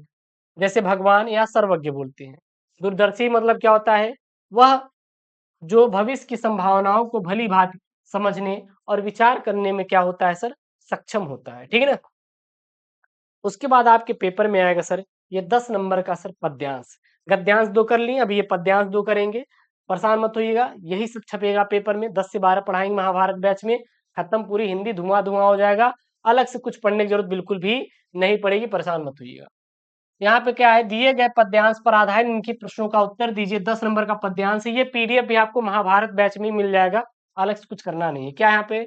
विस्तृत नभ का कोई कोना, मेरा कभी न अपना होना, परिचय इतना इतिहास यही, उमड़ी कल थी मिट आज चली। इसकी व्याख्या करेंगे। कवित्री कहती हैं कि आकाश जितना विस्तृत और असीम है, उतना ही जीवन भी विशाल और रहस्यमय है, लेकिन इस अनंत आकाश में उनका कोई अस्थायी स्थान नहीं है, जैसे जीवन में कुछ भी अस्थायी नहीं है। कवित्री अपने अस्तित्व को संक्षिप्त रूप में बताती है कि उनका परिचय केवल यही है कि उनका जीवन कल अस्तित्व में आया था और आज समाप्त हो गया। यह जीवन के अस्थायी और क्षणभंगुर स्वभाव को क्या करता है सर? दर्शाता है। ठीक, अब यहाँ से जो प्रश्न बने हैं उसको सॉल्व कर लेंगे। सबसे पहला प्रश्न है, बस जो मैं रटवा रहा हूँ यही रटिएगा, अलग से कुछ मत रटिएगा। प्रयुक्त पद्यांश का संदर्भ लिखिए। प्रस्तुत पद्यांश हमारी हिंदी पाठ्य पुस्तक में संकलित महादेवी वर्मा द्वारा रचित गीत शीर्षक से उद्धृत है, क्योंकि गीत 3 ठो है, तो ये गीत 3 वाला है। एक गीत है, 2 गीत है, फिर 3 गीत है, तो ये गीत 3 से दिया गया है। रेखांकित अंश की व्याख्या कीजिए। कुछ नहीं करना। मेरा न कभी अपना होना, यानी कि यहाँ पे मेरा कुछ भी नहीं है, बस इसी को बना चढ़ा के लिख देना। क्या लिख देंगे? जिस प्रकार आकाश के अत्यधिक विस्तृत भाग में फैले हुए होने के उपरांत भी बादल को वहां पर अस्थायित्व प्राप्त नहीं होता और अपने संपूर्ण जीवन काल में इधर उधर घूमता रहता है, उसी प्रकार मुझे भी इस विशाल भूभाग अर्थात संसार में अस्थायित्व प्राप्त नहीं हुआ है। काम खत्म। अगला है यहाँ पे आपका, अगला है यहाँ पे, कवित्री अपने जीवन की तुलना किसके साथ करती है? तो याद रखिएगा, कवित्री अपने जीवन की तुलना विस्तृत नभ यानी कि आकाश और प्रकृति की परिवर्तनशील तत्वों से करती है। उन्होंने जीवन को उस बादल या भावनाओं की तरह देखा है जो क्षण भर में प्रकट होते हैं और अगले ही दिन क्षण भर में क्या हो जाते हैं? विलीन हो जाते हैं। अगला यहाँ पे प्रश्न है सर, प्रश्न क्या है? उपयुक्त अंश में कौन सा रस है? तो इस अंश में शांत रस है। इस पंक्ति में क्या है भैया? शांत रस है। काम खत्म। यानी कि इस अंश में शांत रस की अभिव्यक्ति है और यह जीवन की नश्वरता और शिकारकर्ता को दर्शाता है, जिसमें त्याग और वैराग्य का क्या है भैया? भाव निहित है। ठीक है ना? जो बच्चे हमसे जुड़ के लाइव पढ़ेंगे, मैं सच बता रहा हूँ, प्रॉमिस करता हूँ सर, आपका कल्याण है। मैं भी, आप लाइव रिकॉर्ड देख रहे हैं, कोई बात नहीं, आप इसको रिकॉर्ड सेक्शन में भी देख सकते हैं, लेकिन आप कोशिश करिएगा लाइव पढ़ने का हमारे साथ। इसीलिए सर ये महाभारत बैच है, हम तोड़ के तैयारी करवाएंगे। अभी तक यहाँ पे बच्चे लाइव बने हुए हैं। मैं आप लोगों से यही प्रार्थना करूंगा सर कि जमकर मेहनत करिएगा और भगवान से रिक्वेस्ट करूंगा कि आपको अच्छा नंबर दिलाए, टेंशन मत लेना। ठीक है ना? अगला यहाँ पे आपका प्रश्न कि यह पद्यांश किस भावना को प्रकट करता है? तो यह पद्यांश जीवन की अस्थिरता, नश्वरता और क्षणभंगुरता को क्या करता है सर? प्रकट करता है। अथवा में वो नहीं आएगा तो ये आएगा पेपर में, वो नहीं मिला तो ये मिलेगा। 10 पेपर देंगे, खत्म। 10 से 12 पेपर में हिंदी की जरूरत ही नहीं है आपको अलग से कुछ पढ़ने की। केवल 10 से 12 दिन मेरे साथ पढ़ो, बाकी यूट्यूब पे जो क्लास आएगी उसको करते रहना। हम यार टेंशन ही ना लो हिंदी की, बढ़िया एकदम गुरुदेव। उसके बाद तो हम पड़ोसी के बारात में जाएंगे, दावत तोड़ेंगे, है कि नहीं? हाँ, बिल्कुल तोड़ो, कोई दिक्कत नहीं यार, मैं तो चाहता हूँ भाई मजे लो। अगला यहाँ पे देखना क्या है, यहाँ पे देखना क्या है पद्यांश, यहाँ पे क्या है, यहाँ पे ध्यान देना। ये पद्यांश भैया, सुख भोग खोजने आते सब आए, तुम करने सत्य खोज, जग की मिट्टी के पुतले जन तुम, आत्मा के मन के मनोज, जड़ता हिंसा स्पर्धा में भर चेतना, हिंसा नम्र ओज, पशुता का पंकज बना दिया तुमने मानवता का सरोज। व्याख्या करेंगे। साधारण मनुष्य इस संसार में केवल भौतिक सुखों की तलाश में आता है, लेकिन महात्मा गांधी ने सत्य और आत्मा की खोज का मार्ग चुना। सामान्य लोग मिट्टी के पुतलों की तरह होते हैं, जबकि गांधी को आत्मा का साक्षात्कार करने वाला और मानवता को नई दिशा देने वाला माना गया है। गांधी जी ने जड़ता, हिंसा और प्रतिस्पर्धा से भरे संसार में चेतना, अहिंसा और नम्रता का संदेश दिया।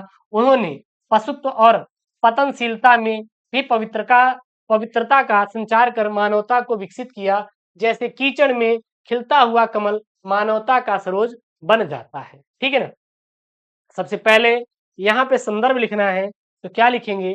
प्रस्तुत पद्यांश हमारी पाठ्य हिंदी पुस्तक में संकलित सुमित्रानंदन पंत द्वारा रचित बापू के प्रति शीर्षक कविता से क्या है? उद्धृत है। अगला है, साधारण मनुष्य संसार में क्या खोजने आता है? तो यही ना, साधारण जो मनुष्य आता है, यहाँ देखिए, सुख भोग खोजने आए आए सब, यानी कि साधारण मनुष्य इस संसार में केवल भौतिक सुखों की तलाश में आता है, बस उसी को लिख सकते हैं। आप भी थोड़ा इसको बढ़ा चढ़ा के लिख सकते हैं।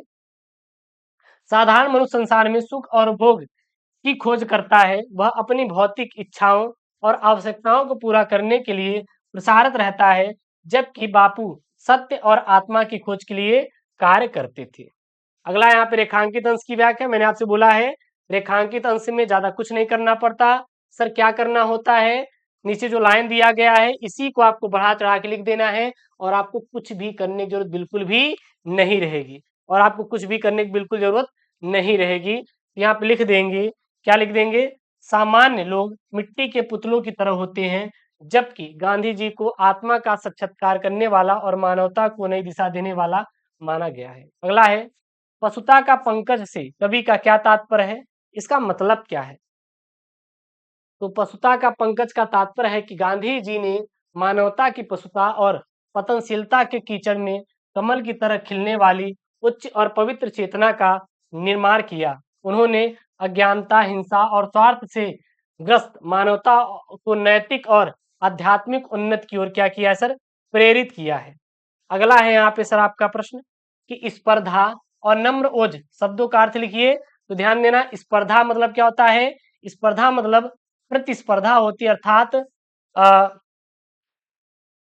होड़ या किसी की ओर आगे बढ़ने की जो भावना होती है उसे हम लोग स्पर्धा कहते हैं। मतलब कि जब कोई इंसान है वो चाहता है कि सर हम बोर्ड में 95% ला लें, तो उसे प्रतिस्पर्धा कहते हैं, मतलब किसी चीज को आगे को ले जाना। नम्रोज मतलब विनम्रता और आत्मिक शक्ति का संयोजन, जिसमें सौम्यता और दृढ़ता का क्या हो? सामंजस्य हो, उसे हम लोग क्या बोलते हैं? नम्रोज बोलते हैं। अगला प्रश्न नंबर 5 आएगा सर जी, लेखक का और कवि का सर जी साहित्यिक परिचय आएगा, और इनकी क्या है? प्रमुख कृतियां लिखने के लिए 5 नंबर का आएगा। तो हम लोग यहाँ पे 3-3 करेंगे, 3-3 है, एक-एक करेंगे, हर एक सेट पेपर में एक करेंगे। आपका 10 से 12 सेट में आपका कवर हो जाएगा, उससे बाहर आपको पढ़ने की जरूरत बिल्कुल भी नहीं है। ठीक है ना।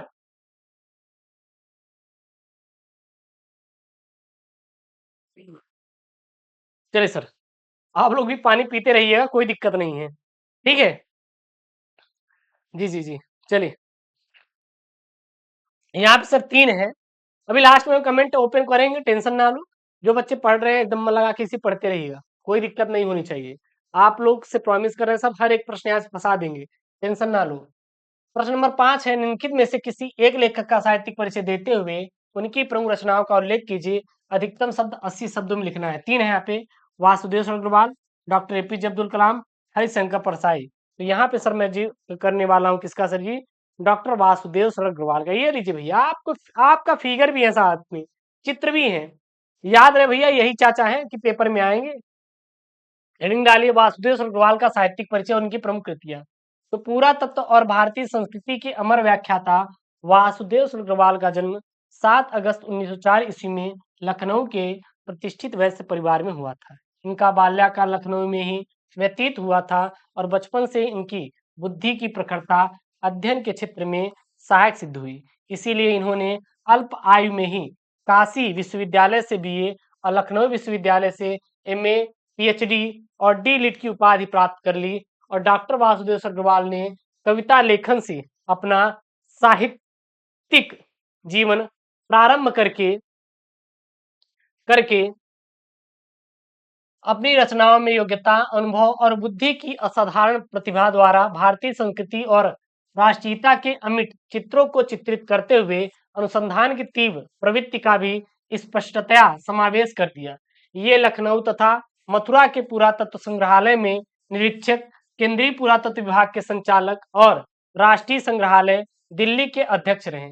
इन्होंने साहित्यिक जीवन में साहित्य के साथ साथ पुरातत्व को भी इन्होंने अध्ययन का विषय बनाया था, और माँ सरस्वती का यह अमर पुत्र हिंदी साहित्य की सेवा करता हुआ 27 जुलाई 1967 में भारत माँ के चरणों में हमेशा के लिए क्या हो गया सर जी, सो गया। अब इनकी प्रमुख कृतियां देखिएगा, बहुत अच्छे से मैंने यहाँ पे डिजाइन किया है। ये सब प्रमुख कृतियां हैं, बट सर ये क्या है सर, विधाएं हैं, जैसे निबंध संग्रह, समीक्षा, शोध ग्रंथ, ये सब सर विधा है। ये प्रमुख रचनाओं के क्या है, प्रकार हैं। तो जैसे निबंध संग्रह भारत की एकता, पृथ्वी पुत्र, कला और संस्कृति, कल्पवृक्ष और वागन धारा है। समीक्षा सर मलिक मोहम्मद जायसी कृत पद्मावत, कालिदास कृत मेघदूत की संजीवनी व्याख्या। शोध ग्रंथ पाणिन कालीन भारत, भाषा शैली डॉक्टर अग्रवाल जी की जो भाषा शैली है शुद्ध और परिष्कृत खड़ी बोली है। अगला सर जी कवि का आएगा, याद कर लीजिए सर हमारे साथ। कवि में सर किसका किसका आएगा, मैथिली शरणगुप्त, सुमित्रानंद पंत और सच्चिदानंद हीरानंद वास्यान। हम केवल 3 से 4 करेंगे, उससे बाहर नहीं आएगा, एक एक सेट पेपर में दे देंगे, काम खत्म हुआ, ठीक है ना। अब धीरे धीरे क्लासेस भाई साहब थोड़ी सी कम होगी, बिकॉज 2-3 क्लास करने के बाद ये आपका जीवन परिचय खत्म हो जाएगा, क्योंकि 3-4 आपका कवि, 3-4 लेखक, उसके अलावा किसी का नहीं पढ़ना है।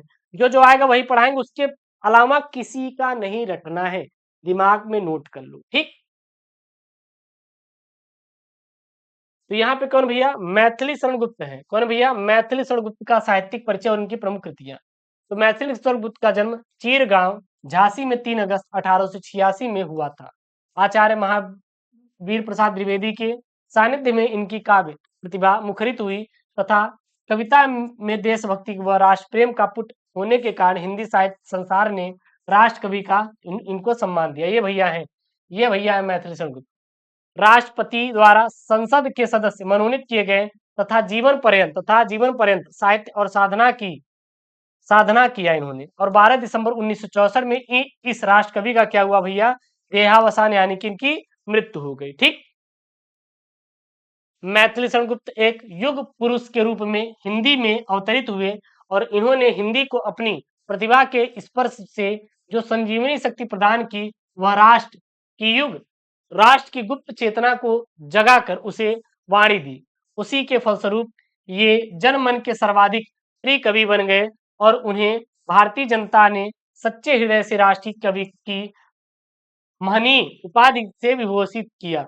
और गुप्त जी की रचनाओं में आर्य संस्कृति और मर्यादा का भली भांति क्या है सर, समर्थन हुआ है। इनकी प्रमुख रचनाएं, जैसे मैं दिया हूं ऐसे याद करना है, जैसे मैं दिया हूं ऐसे ही आपको याद करना है, ठीक है ना। देखिएगा, मौलिक काव्य, अनुदित काव्य और नाटक, देखना यहाँ पे इनके मौलिक काव्य कौन कौन सी है, भारत भारती, जयद्रथवध, पंचवटी, साकेत, यशोधरा, द्वापर, सिद्धराज। अब यहां से भी आपके ऑब्जेक्टिव बनते हैं, ये याद कर लो। नहस में भंग, काबा और करबला, और कौन सा भैया यहाँ पे, वक्त संहार, विष्णुप्रिया और जय भारत। अनुदित काव्य कौन कौन सी है, मेघनाथ वध, ब्रजभाषा, वीरहरि वीरहरि हिड़ी, वीरांगना, प्लासी का युद्ध। इनके नाटक कौन कौन से हैं, तिलोत्तमा, चंद्रहास और अनग है, ठीक। अगला आपके पेपर में आएगा, ध्रुव यात्रा अथवा बहादुर कहानी के उद्देश्य पर प्रकाश डालिए 80 शब्दों में लिखने के लिए, अथवा पंचलाइट कहानी का सारांश अपने शब्दों में लिखिए। तो ये आपके पेपर में आएगा। हम लोग 2 से 3 करेंगे, काम खत्म। मतलब कि 2-3 पेपर तक थोड़ा सा आपको मेहनत करना पड़ेगा, 2-3 क्लास तक, उसके बाद सब ये खत्म हो जाएगा, तो इसका टेंशन ही बंद हो जाएगा याद करना। तब मैं बता देंगे भाई ये पहला दूसरा सेट में है, बस वही रख लो, काम खत्म। बहुत थोड़ा यार आप लोगों का चलता चला जाएगा, टेंशन ना लो, महाभारत बैच है, तगड़ा वाला चीज देंगे, ऐसा कंटेंट देंगे, मिलेगा नहीं, वही पेपर छपेगा सर आपके बोर्ड एग्जाम में जो यहाँ पे कराएंगे, क्योंकि सर पूरा निचोड़ क्रक्स दे रहे हैं आने वाला एकदम, ठीक है ना, एकदम सर दे रहे हैं हम आपको, एकदम के पेपर दे रहे हैं। चलिए सर हेडिंग डाली यहाँ पे, पंचलाइट कहानी का सारांश। एक चीज ध्यान देना, ये जो कहानी का सारांश है ना, हर क्वेश्चन बैंक में सर अलग अलग है, ऐसा नहीं है कि ये आपका सेम टू सेम है। थोड़ा कमेंट बॉक्स ओपन करेंगे और बच्चों से पूछेंगे भी कि क्या हाल बा, एकदम बढ़िया बा कि नहीं, हाँ, क्योंकि आप लोग बहुत भैया अलग ही कमेंट करते हैं, कोई रागनी के पीछे पड़ा है तो किसी और के पीछे पड़ा हुआ है। अब क्या बताएं यार आप लोगों का क्या हाल है इस समय, है तो ये कमेंट करोगे तो इसीलिए कल हम इसको मैनेज करवा देंगे, तो केवल आप हमसे ही चैट कर पाएंगे, बच्चों से चैट नहीं कर पाएंगे, टेंशन ना लो, क्योंकि बहुत सारे बच्चे यहाँ पे ज्वाइन हैं। हाँ ठीक है, यहाँ पे किसी कोई कमेंट है तो यहाँ पे बोल देना। हाँ चलिए। हाँ एकदम बढ़िया, एकदम सर, अनिल आयुष पुष्पेंद्र बहुत बढ़िया से बच्चे यहाँ पे, ठीक है ना। तिवारी यार थोड़ा ध्यान दो यार, क्या है ये सब है। शुभम, चलिए बहुत अच्छा। तो यहाँ पे हम देखेंगे पंचलाइट कहानी का सारांश। लेखक विश्वनाथ रेणु जी की कहानी पंचलाइट ग्रामीण जीवन की सरलता और सामूहिकता के माध्यम से भारतीय समाज की सांस्कृतिक झलक प्रस्तुत करती है। यह कहानी एक गांव के लोगों और उनके द्वारा खरीदी गई पंचलाइट की क्या सर कहानी है। गांव में पंचलाइट लाने के बाद लोगों में खुशी का माहौल होता है, लेकिन एक समस्या आ जाती है कि किसी को यह जलाना नहीं आता था। कौन सा भैया? पंचलाइट जलाना नहीं आता था। अब बात आती है भैया आगे। तो गांव का एक लड़का गोधन पंचलाइट जलाना जानता था, लेकिन उसे पंचायत से बाहर निकाल दिया गया था क्योंकि गोधन ने मुनरी के घर के सामने से सलीम का गाना गाते हुए जा रहा था, जो मुनरी की काकी गुलरी ने सुन लिया था। और गोधन की शिकायत किससे कर दी थी? पंचों से कर दिया था। और इसी कारण पंचायत ने गोधन को गांव से निकाल रखा था। चीजों को सब समझिए, दिमाग में डालिए, रटिए नहीं, ये रटना नहीं, अपने से 2-3 बार प्रैक्टिस करके लिख लो, काम खत्म। इसका पीडीएफ हम आपको टेलीग्राम पे दे देंगे, कोई दिक्कत नहीं। और आपसे बताइए आपको कैसा लग रहा है हमसे पढ़ के, एक बार कमेंट करके जरूर बताइए आप लोग। इसलिए कमेंट ओपन किया ना सही का। एक बार बताइए सर प्लीज कि कैसा पढ़ा रहे हैं ये महाभारत बैच में। ये पहली क्लास डेमो में यूट्यूब पर भी मैं फ्री में दे दूंगा, ताकि वहां पे देख पाए कि हाँ मैं पढ़ाता कैसे हूँ और क्या क्या कंटेंट मैं प्रोवाइड कर रहा हूँ इसके अंदर। हर चीज एकदम एक्स्ट्रा आपको ऑर्डिनरी मिलेगी, और इसका पीडीएफ आपको फ्री में मिलेगा महाभारत बैच के अंदर, जो बच्चे 101 रुपए देके ज्वाइन किए हैं, ठीक है ना। पीडीएफ अभी मैं अपडेट करवा दूंगा। चलिए, जब पंचलाइट जलाने में असमर्था, मतलब कि असमर्था से गांव की प्रतिष्ठा दांव पर लगती, मतलब कोई पंचलाइट जला नहीं पाता, तो अंततः गोधन को बुलाया जाता है। गोधन पंचलाइट को जलाने में सफलता प्राप्त करता है और पंचलाइट के जलते ही गांव में रोशनी और खुशी छा जाती है, और गोधन को पुनः गांव द्वारा स्वीकार कर लिया जाता है। बस, और कुछ भी नहीं करना है। बहुत अच्छा, thank you so much, thank you so much.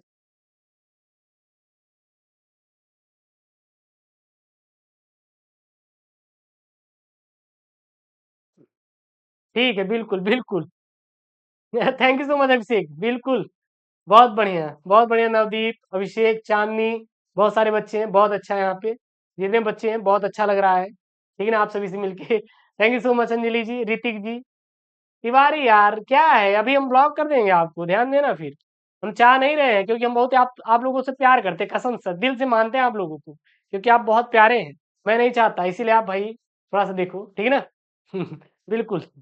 चलिए सर, अच्छा, बिल्कुल बिल्कुल अभय जी, चलिए बहुत अच्छा। और अब शांति से पढ़ो, अब शांति से पढ़ो, अब बवाल नहीं करना है, अब बवाल नहीं करना है, ठीक है ना। चलिए, अब हो गया, अब शांति से भैया पढ़िए, माफी चाहते हैं। चलिए, अब यहाँ पे सर आपका आएगा खंड काव्य। आपका खंड काव्य आएगा, ये स्वपठित खंड काव्य आपके जिले के अनुसार आएगा, तो आप अपने जिले के अनुसार पढ़िएगा। हम यहाँ पे खंड काव्य इसको करवा देंगे कि करके, इसकी चिंता मत करिए। बट यहाँ पे मैं आपको सबसे पहले आज लिखवा देता हूँ कि कौन सा खंड काव्य किस जिले में आएगा। आज हमारा ये स्टेप रहेगा, कल के पेपर में खंड काव्य भी हम करवाना शुरू कर देंगे एक एक करके। जैसे यहाँ पे है सर जी, मुक्त यज्ञ है, सत्य की जीत है, रश्मि रथी है, आलोक वृत्त है, त्यागपति है, और श्रवण कुमार है। तो जो मुक्त यज्ञ वाला खंड काव्य है, ये देखिए भैया किस किस जिले में आएगा। तो ये आएगा कानपुर। कौन कौन सा आएगा यहाँ पे? कानपुर, जौनपुर, मुरादाबाद, फैजाबाद, एटा और ललितपुर में आएगा। कौन कौन सा? मुक्त यज्ञ वाला। सत्य की जीत वाला लखनऊ, इटावा, बलिया, बिजनौर, झांसी, बदायूं, प्रतापगढ़, रामपुर और पीलीभीत में आएगा, ठीक है। अगला यहाँ पे रश्मि रथी, वाराणसी, बुलंदशहर, मथुरा, मुजफ्फरपुर, फतेहपुर, उन्नाव और देवरिया में आएगा। आलोक वृत्त प्रयागराज, अलीगढ़, सहारनपुर, फर्रुखाबाद, मैनपुरी, मिर्जापुर और सीतापुर में आएगा। त्यागपति वाला सर कहाँ कहाँ आएगा? आगरा, गोरखपुर, गाजीपुर, बरेली, सुल्तानपुर, जालौन, लखीमपुर खीरी, गोंडा, शाहजहांपुर और बाराबंकी में आएगा। श्रवण कुमार का सर जी कहाँ कहाँ पर आएगा? ध्यान दीजिएगा, मेरठ, आजमगढ़, बस्ती, रायबरेली, हरदोई, बांदा, बहराइच और हमीरपुर। मान लीजिए बहुत सारे बच्चे क्वेश्चन बैंक नहीं खरीदे हैं, नहीं पढ़ पा रहे, कोई दिक्कत नहीं, मैं पढ़ा दूंगा। आज हम इसको देख लेना, कल पेपर में ऐड करना शुरू कर देंगे एक एक जिले का। तभी तो 10 से 12 सेट ले रहे हैं, खत्म, धुआं धुआं हो जाएगा, टेंशन ना लो इतने सेट में, ठीक है। तो ये आपका खंड काव्य इस प्रकार से आता है, इसको हम करा देंगे, इसकी चिंता मत करिए सर। अभी अभी इसको स्किप करते हैं। एक चीज आपको मुझसे प्रॉमिस करनी है, एक चीज पहले मैं कमेंट आपको ऑन कर दूं। आप लोग मुझसे प्रॉमिस करिए कि संस्कृत वाला थोड़ा रटेंगे। देखो भैया, हम संस्कृत के ज्ञाता नहीं है, आपसे मैं पहले कह रहा हूं सर, संस्कृत का मैं ज्ञाता नहीं हूं। मेरे अंदर जो कमी है सर मैं स्वीकार करूंगा आपसे, प्यार से स्वीकार करूंगा, बोलकर आपसे कि हाँ सर ये मेरे अंदर कमी है। सर संस्कृत का हम कोई ज्ञाता होता नहीं है कि सर हम कुछ भी यहाँ पे पढ़ा के चले जाएंगे, आप कर लेंगे, लेकिन ये मैं प्रॉमिस करूंगा, वो मैं यहाँ पे आपको संस्कृत का गद्यांश पद्यांश करवा दूंगा, जो पेपर में छपेगा, जो पेपर में छपेगा वो मैं करवा दूंगा। ये 14 नंबर थोड़ा रटिएगा प्लीज यार, आप रिक्वेस्ट कर रहे हैं सर, आप लोग रटिएगा प्लीज, प्रॉमिस करिए रटेंगे ना, इतना बस करिएगा, बस एक एक चीज कर लूं, बाकी हम सब करवा देंगे। ये संस्कृत वाला कर लेंगे कि नहीं भैया, काटो भी हम यहाँ पे गलत पढ़ दिए ना, कमेंट में बवाल हुई जाए कि गुरुदेव को तो संस्कृत आती नहीं पढ़ाने चले हैं। तो एक बार प्रॉमिस करिए हो जाएगा कि नहीं सर, एक बार प्लीज यार आप लोग प्रॉमिस करो कि संस्कृत वाला कर लेंगे। अच्छा बरेली से, नो प्रॉब्लम, यहाँ पे बोल रहे हैं सर बहुत है, थैंक यू सो मच यार, थैंक यू सो मच, जितने बच्चे हैं यार। ठीक तिवारी, और कौन है, अनमोल है, अभिषेक है, और कौन बच्चा है यहाँ पे, श्यामन है, बहुत सारे कमेंट है, अनु है। एक बार ठीक है कमेंट कर दो यार, हम देख ले रहे थे बच्चे को, ठीक है ना। और ऋषभ जी हैं, एक वीडियो रचना, ठीक ठीक ठीक है यार ऋषभ यार, कवर हो जाएगा, परेशान ना हो अलग से लिए। फिर यहाँ पे भैया मिस्टर बघेल जी कोई है, नवदीप है, बहुत सारे बच्चे, उदय है, रागनी, अल्लू, शुभम, और कौन है यहाँ पे, हर्ष है, अंजलि जी हैं, ठीक है ना, अनमोल है, बहुत सारे यहाँ पे बच्चे हैं। थैंक यू सो मच यार, thank you so much. Pradeep है, और दीपेश है, ठीक है ना, सामन जी है, काजल जी है, दिवांशु जी हैं, बहुत सारे बच्चे यहाँ पे, ऋतिक है, बहुत अच्छा, गौरी है। मैं एक यहाँ पे टीवी लगवा रहा हूँ, वो कल तक यहाँ पे लग जाएगा HDMI से कनेक्ट होके, देन मैं कमेंट आपको तब सामने से पढ़ पाऊंगा और मजा भी आए पढ़ने में, क्योंकि अभी बगल पढ़ना पड़ रहा है, धीरे धीरे मैं यहाँ पे सामने यहाँ पे इंस्टॉल करवा रहे हैं, जस्ट ऊपर जो ये कैमरा लगा है इसके ऊपर, तो दिन मैं आपको डायरेक्ट वहीं पे कमेंट पढ़ लूंगा ना, तो दिन मजा आएगा। ये बगल में भी थोड़ी सी इशू हो रहा है, उसको हम क्लियर करा देंगे, बहुत बढ़िया। चलिए कोई दिक्कत नहीं, यहाँ पे बहुत अच्छे हैं यार आप लोग। तो ये देखिए ये गद्यांश है भैया, ये गद्यांश ये आप कर लीजिएगा, ठीक है ना। ये है आपका यू का मालवीय से लेकर कहाँ तक भैया, सम्मान भजनम भवत तक है, अथवा में ये नहीं आ रहा तो ये वाला आप कर लीजिएगा। अब हम एक एक का संस्कृत और इसका अनुवाद हिंदी करवा देंगे। जैसे यहाँ पे आपका ये वाला, आज इसको करवा रहे हैं, सबसे पहले हमारे साथ याद करिएगा, इसको करिएगा। संस्कृत संस्कृत साहित्य से आदि कवि वाल्मीकि, महर्षि व्यास, कवि कुलगुरु कालिदास, अन्य च भास भारवी से लेकर कहां तक है भैया, दिव्या गिनवार भारती इति तक है। सबसे पहले इसका संदर्भ, सबसे पहले संदर्भ। अब मैं आप एक आपको ट्रिक बता देता हूं, सभी में संदर्भ और व्याख्या सेम टू सेम रहेगा, सॉरी सभी में संदर्भ सेम टू सेम रहेगा, ध्यान देना। वो चाहे आपका गद्यांश हो या फिर पद्यांश, सभी में संदर्भ सेम टू सेम रहेगा। बस दो चीज चेंज करना है, एक यहाँ पे आपको गद्यांश के स्थान पर अगर पद्यांश है तो पद्यांश करिएगा, गद्यांश है तो गद्यांश, और केवल केवल ये पाठ का नाम बदल दीजिएगा, हो गया। ये दोनों आप सेम रहेगा, 2 नंबर फिक्स है, 2 2 नंबर का आता है, 2 नंबर का ये संदर्भ, 5 नंबर का ये, तो 7 नंबर हो जाता है, ठीक है। तो क्या लिखेंगे, प्रस्तुत संस्कृत गद्यांश पाठ्य पुस्तक संस्कृत दिनदर्शिका की संस्कृत भाषा महत्व नामक पाठ से अवतरित है। अब सर हमें थोड़ा ये बता दीजिए, ये बता दीजिए, ट्रिक तो बता दीजिए, ट्रिक तो बता दीजिए कि सर ये लिया कहाँ से गया है। तो यहाँ पे अगर आपको दिखाई दे संस्कृत शब्द क्या आ रहा है सर, संस्कृत, जब संस्कृत शब्द आ रहा है, भाषा भी शब्द आ रहा है, तो ये लिया कहाँ से गया है सर, ये लिया गया है संस्कृत भाषा महत्तम पाठ से लिया गया है। ये पहचानने का सर तरीका है, ये पहचानने का तरीका है, कम से कम 2 नंबर तो ट्रिक से ला लो। तो संदर्भ में हम कैसे जान गए कि संस्कृत भाषा महत्तम से है, क्योंकि संस्कृत शब्द आया है और भाषा शब्द आया हुआ है, तो सीधा लिख दिए प्रस्तुत संस्कृत गद्यांश पाठ्य पुस्तक संस्कृत दिनदर्शिका के संस्कृत भाषा महत्तम पाठ से अवतरित है। अब ऊपर वाले का आप खुद आंसर देंगे। यहाँ पे शब्द आया है मालवी, क्या आया हुआ है, मालवी, तो कहां से लिया गया है, महामना मालवी पाठ से लिया गया है। और यहाँ पे आया सर न्यायाधीशा, न्यायाधीश मालवी न्यायाधीश भी थे, तो भैया महामना महामना मालवी पाठ से लिया गया है। तो ये थोड़े थोड़े कुछ सब ट्रिक्स होते हैं, उन्हें हम बताते चलेंगे, आप चिंता मत करिएगा। संस्कृत का गद्यांश पद्यांश है ना, भले सर ठीक है उतना डिटेल में नहीं कर सकते, बस तरीका तो है ना अपने पास, वो अप्लाई करेंगे ट्रिक। मजा आ रही नहीं, एक बार कमेंट में छाप देंगे सर। सर जी ये यूट्यूब पे डालोगे, मेरा फोन ऑफ होने, हाँ बस एक क्लास, बस यही डेमो ग्रुप में पड़ेगा, बाकी कोई वहां पे क्लासेस यूट्यूब पर नहीं आएगी। तो यूट्यूब पे जो बच्चे देख रहे हैं वो अगर और क्लासेस जाते हैं सभी विषय की, इसके बाद सारी कक्षाएं, तो देन आप लोग ज्वाइन करें Mahabharat batch, link in the description box. Google Play Store से एसके मिशनरी एप्लीकेशन को डाउनलोड करो। 1 से 1 रुपए कुछ नहीं, क्योंकि भैया ये लाखों रुपए खर्च करके एप्लीकेशन बनवाया है, तो उसके लिए भाई कुछ दान दक्षिणा दे दो, नहीं तो भैया हम बिक जाएंगे एकदम। अपना सब कुछ लगा के भाई साहब इसको मैं करवाया हूँ, मेरा ड्रीम था, तो दिन इसको करवाया हूँ ताकि आप लोग को पढ़ाया जा सके, तो इसीलिए, क्योंकि इसका पीडीएफ भी हम आपको इसी में दे देंगे सब कुछ, ठीक। तो ये इसको कर लेंगे ना, हिंदी अनुवाद है यहाँ पे, इसका पीडीएफ दे देंगे, तो आप इसको रट लीजिएगा, पढ़ लीजिएगा। ये संस्कृत का गद्यांश और पद्यांश करने का तरीका सेम टू सेम है, देखिए ये भी वही सेम टू सेम है वैसे ही, तो ये कर लीजिएगा। जो पेपर में आया हुआ आप देखेंगे, तो ये पेपर में आया हुआ बार बार वही मैंने यहाँ पे रिपीट किया है। ये 2 आएंगे तो हम करके, एक वो आएगा तो हम एक, ये जो आ रहा है उसको आप सॉल्व कर देंगे, ठीक। इसको कर लीजिएगा। अगला आपका है सर लोकोक्तियां और मुहावरे। क्या सर जी? लोकोक्तियां और मुहावरे, ठीक है ना। चलिए,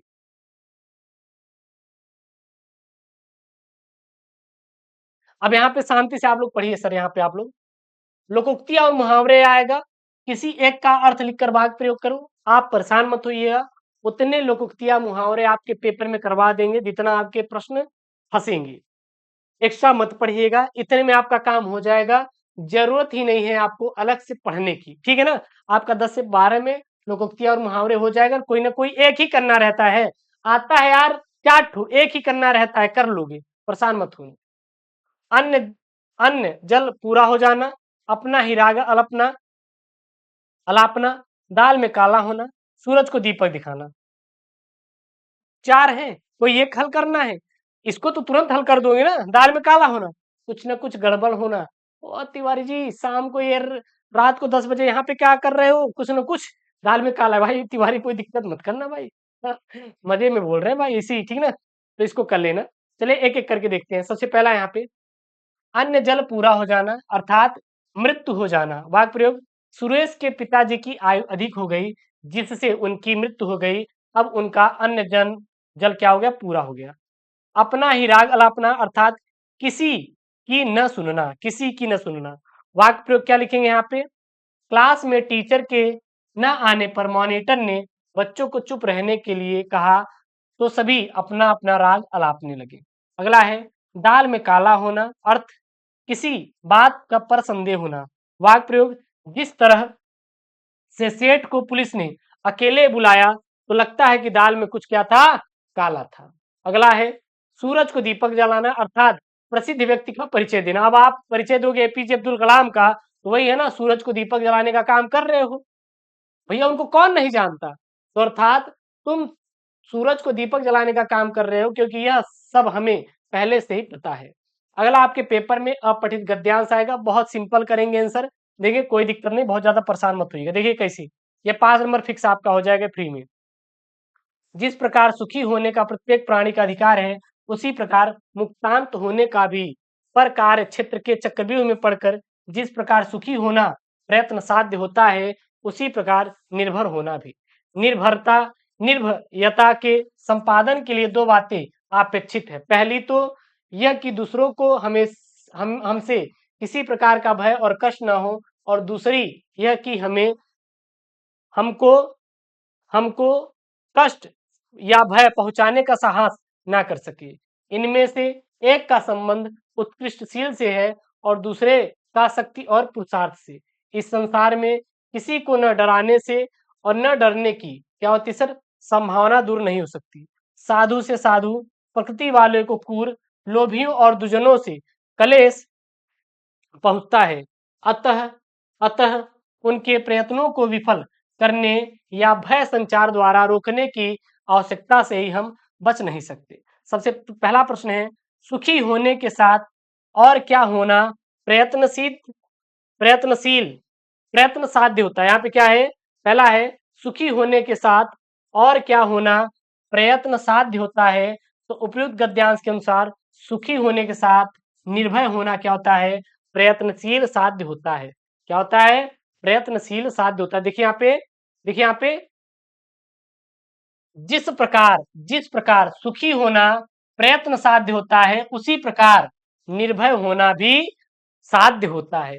तो अलग से कुछ खोजे क्या? वही लाइनियां है यार, उसी में से प्रश्न बनेगा। मतलब एक कहानी बताई जाएगी, उसी कहानी में से आपको आंसर लाके देना रहेगा, कुछ अलग से नहीं करना है। ये सब ट्रिक है। तो देखिए वही पूछा था ना कि जिस प्रकार सुखी होना प्रयत्न साध्य होता है, उसी प्रकार निर्भय होना भी। बस दैट्स ऑल, काम खत्म। यहाँ पे है निर्भयता के संपादन के लिए क्या अपेक्षिक है। निर्भयता के संपादन के लिए क्या अपेक्षिक है, तो दो बातें यहाँ पे अपेक्षिक है। देखिए यहाँ देखिए, यहाँ पे देखिए, प्रश्न का उत्तर दीजिए, सीखिए आप प्रश्न का उत्तर देना, दिमाग हमेशा नहीं लगाना है। निर्भयता के संपादन के लिए दो बातें अपेक्षिक है, कौन कौन सी। पहली तो यह कि दूसरों को हमसे किसी प्रकार का भय या कष्ट ना हो, दूसरी है कि हमको कष्ट या भय पहुंचाने का कोई साहस ना कर सके। आंसर, वही आंसर लिखा है। अगला यहाँ पे, शील, शक्ति और पुरुषार्थ जैसी वृत्तियों का संबंध किससे है, तो गद्यांश के अनुसार शील, शक्ति और पुरुषार्थ जैसी वृत्तियों का संबंध निर्भयता से है। काम खत्म। अगला यार, ये शब्द युग्म का सही अर्थ चयन करके लिखना है। जितना बता इतना तैयार कर लो यार, काम हो जाएगा, नहीं तो पड़ोसी भी बता देगा, अरे कर लो यार ट्रिक। अनिष्ट और अनिष्ट, तो इस अनिष्ट का मतलब बुरा होता है, इस अनिष्ट का मतलब निष्ठा रहित होता है। मात्र और मातृ, मात्र मतलब केवल होता है, केवल, मात्र केवल, मातृ मतलब माता होता है। निम्नलिखित शब्दों में से किसी एक शब्द का दो सही अर्थ लिखिए। चार्ट तो दिया है, कोई एक करना है यार, इतना करवा देंगे कि आपका काम हो जाएगा। तात, सुरभि, शिखा और मधु, रटिए।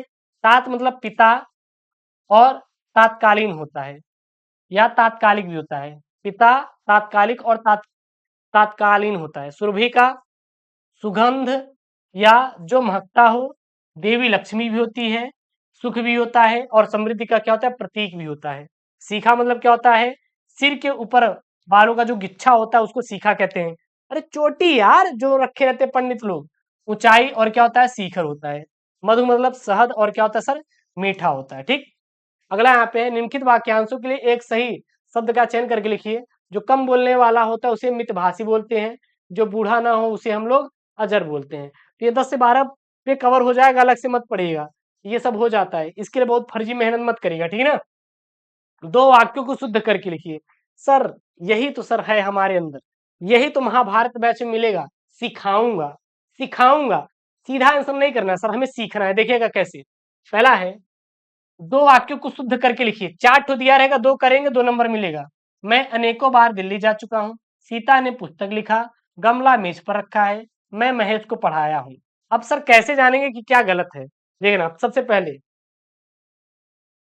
मैं अनेकों बार दिल्ली जा चुका हूं, तो इसमें सही रूप क्या होगा। यहाँ पे अनेकों की जगह अनेक का प्रयोग करें, क्योंकि अनेकों, अनेक खुद में एक, बार बार जाने वाला है, बहुवचन है। ये अनेकों गलत हो जाएगा, तो यहाँ पे क्या कर देंगे, यहाँ पे क्या कर देंगे, तो यहाँ जो अनेकों, यहाँ पे अनेक कर देंगे। क्या कर देंगे, अनेक। तो मैं अनेक बार दिल्ली जा चुका हूं। सीता ने पुस्तक लिखा है, भैया लिखा, लिखा नहीं, सही रूप लिखा के स्थान पर लिखी का प्रयोग करें, क्योंकि यह पुस्तक स्त्रीलिंग है। पुस्तक क्या है, स्त्रीलिंग है, तो भैया लिखी कर दीजिए। मैं गमला मेज में रखा है, भैया मेज में कहाँ रखा रहता है, पर होता है ना, कि मेज के अंदर घिसोड़ के रखेंगे सर, नहीं, उसके ऊपर रखेंगे। तो सही रूप क्या हो जाएगा, में के स्थान पर का प्रयोग करें, क्योंकि गमला मेज पर रखा जाता है, नॉट नॉट की मेज में डाल के रखा जाता है। क्लियर है। अगला देखना, मैं महेश को पढ़ाया हूं, नहीं, यहां पे नहीं। मैं महेश को पढ़ाया हूं, नहीं, मैंने महेश को पढ़ाया है।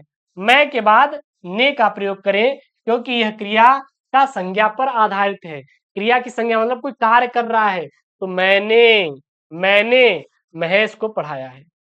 अगला आपका आएगा रस छंद अलंकार।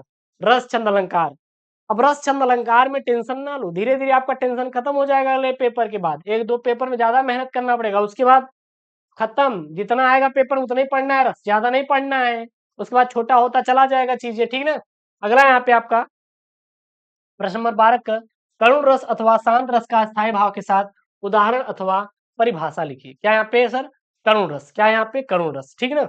चलिए भैया करुण रस को देखते हैं, हम लोग दोनों देखेंगे, करुण रस को भी देखेंगे, शांत रस को। और यहाँ पे देखिएगा एक शब्द चीज दिया है, अस्थायी भाव के साथ उदाहरण।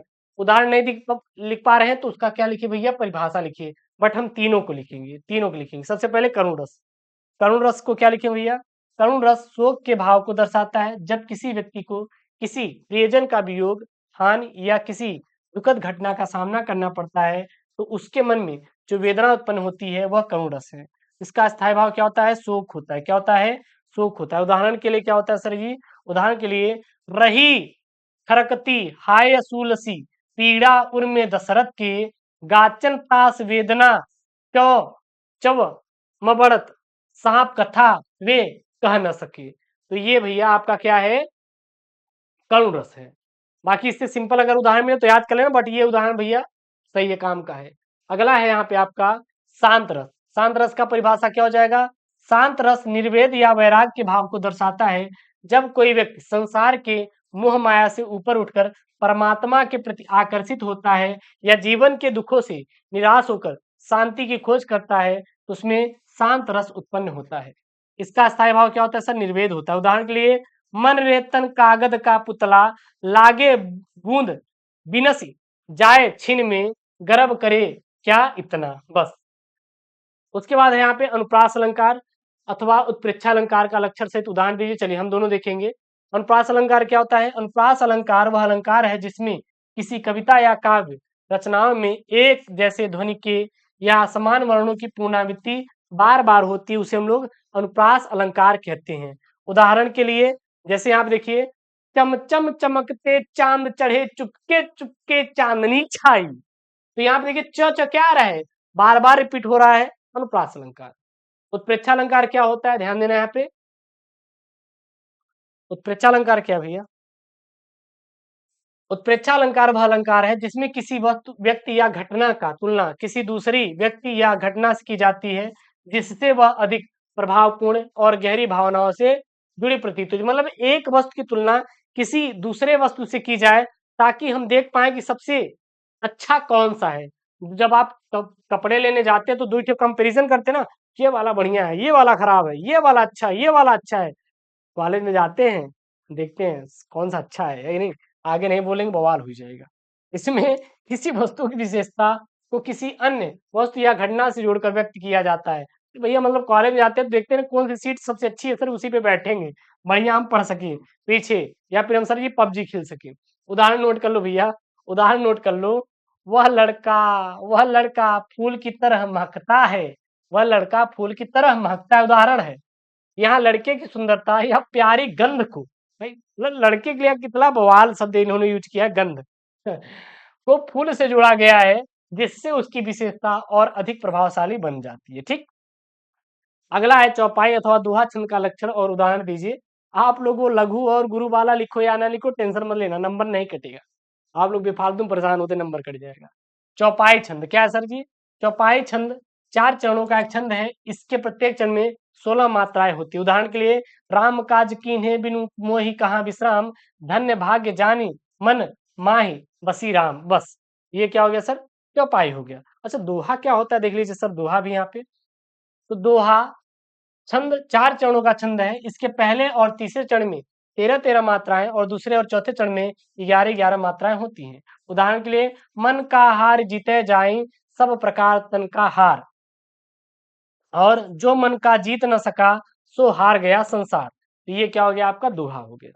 अगला प्रश्न पेपर में आएगा सर 6 नंबर का पत्र लेखन। अच्छा पत्र लेखन सर सभी सेट में करेंगे क्योंकि कम से कम हमारा पत्र लेखन 7-8 तो तैयार होना चाहिए। तो 7-8 पेपर आने वालों में पूरे में पत्र लेखन होगा और वही पत्र लेखन जो आपके पेपर छपेगा। ठीक है ना? तो बैंक प्रबंधक को शिक्षा ऋण के आवेदन के संबंध में पत्र लिखिए। इसके रिलेटेड कोई और दिखा तो उधर यही छापना है। हम आपको सिखाएंगे कैसे करना है, हर चीज का सिखाना जरूरी है। ये नहीं आ रहा है तो थोड़ा हम ये कर सकते हो, किसी पर्यटन स्थल की यात्रा का वर्णन करते हुए अपने मित्र को एक पत्र लिखे, तो ये अगले वाला जब आएगा उसमें सॉल्व करा देंगे। हर एक चीज स्टेप बाय स्टेप करेंगे ना तो 10 से 12 में आपका काम भी हो जाएगा और आपका पूरा पेपर भी तैयार हो जाएगा।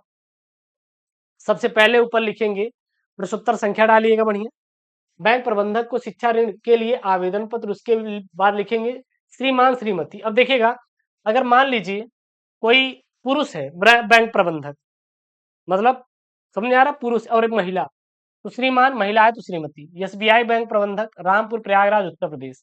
विषय शिक्षा ऋण के लिए आवेदन पत्र ये लिखना जरूरी है क्योंकि हम आवेदन किसके लिए लिख रहे हैं भैया? ये शिक्षा ऋण के लिए लिख रहे हैं।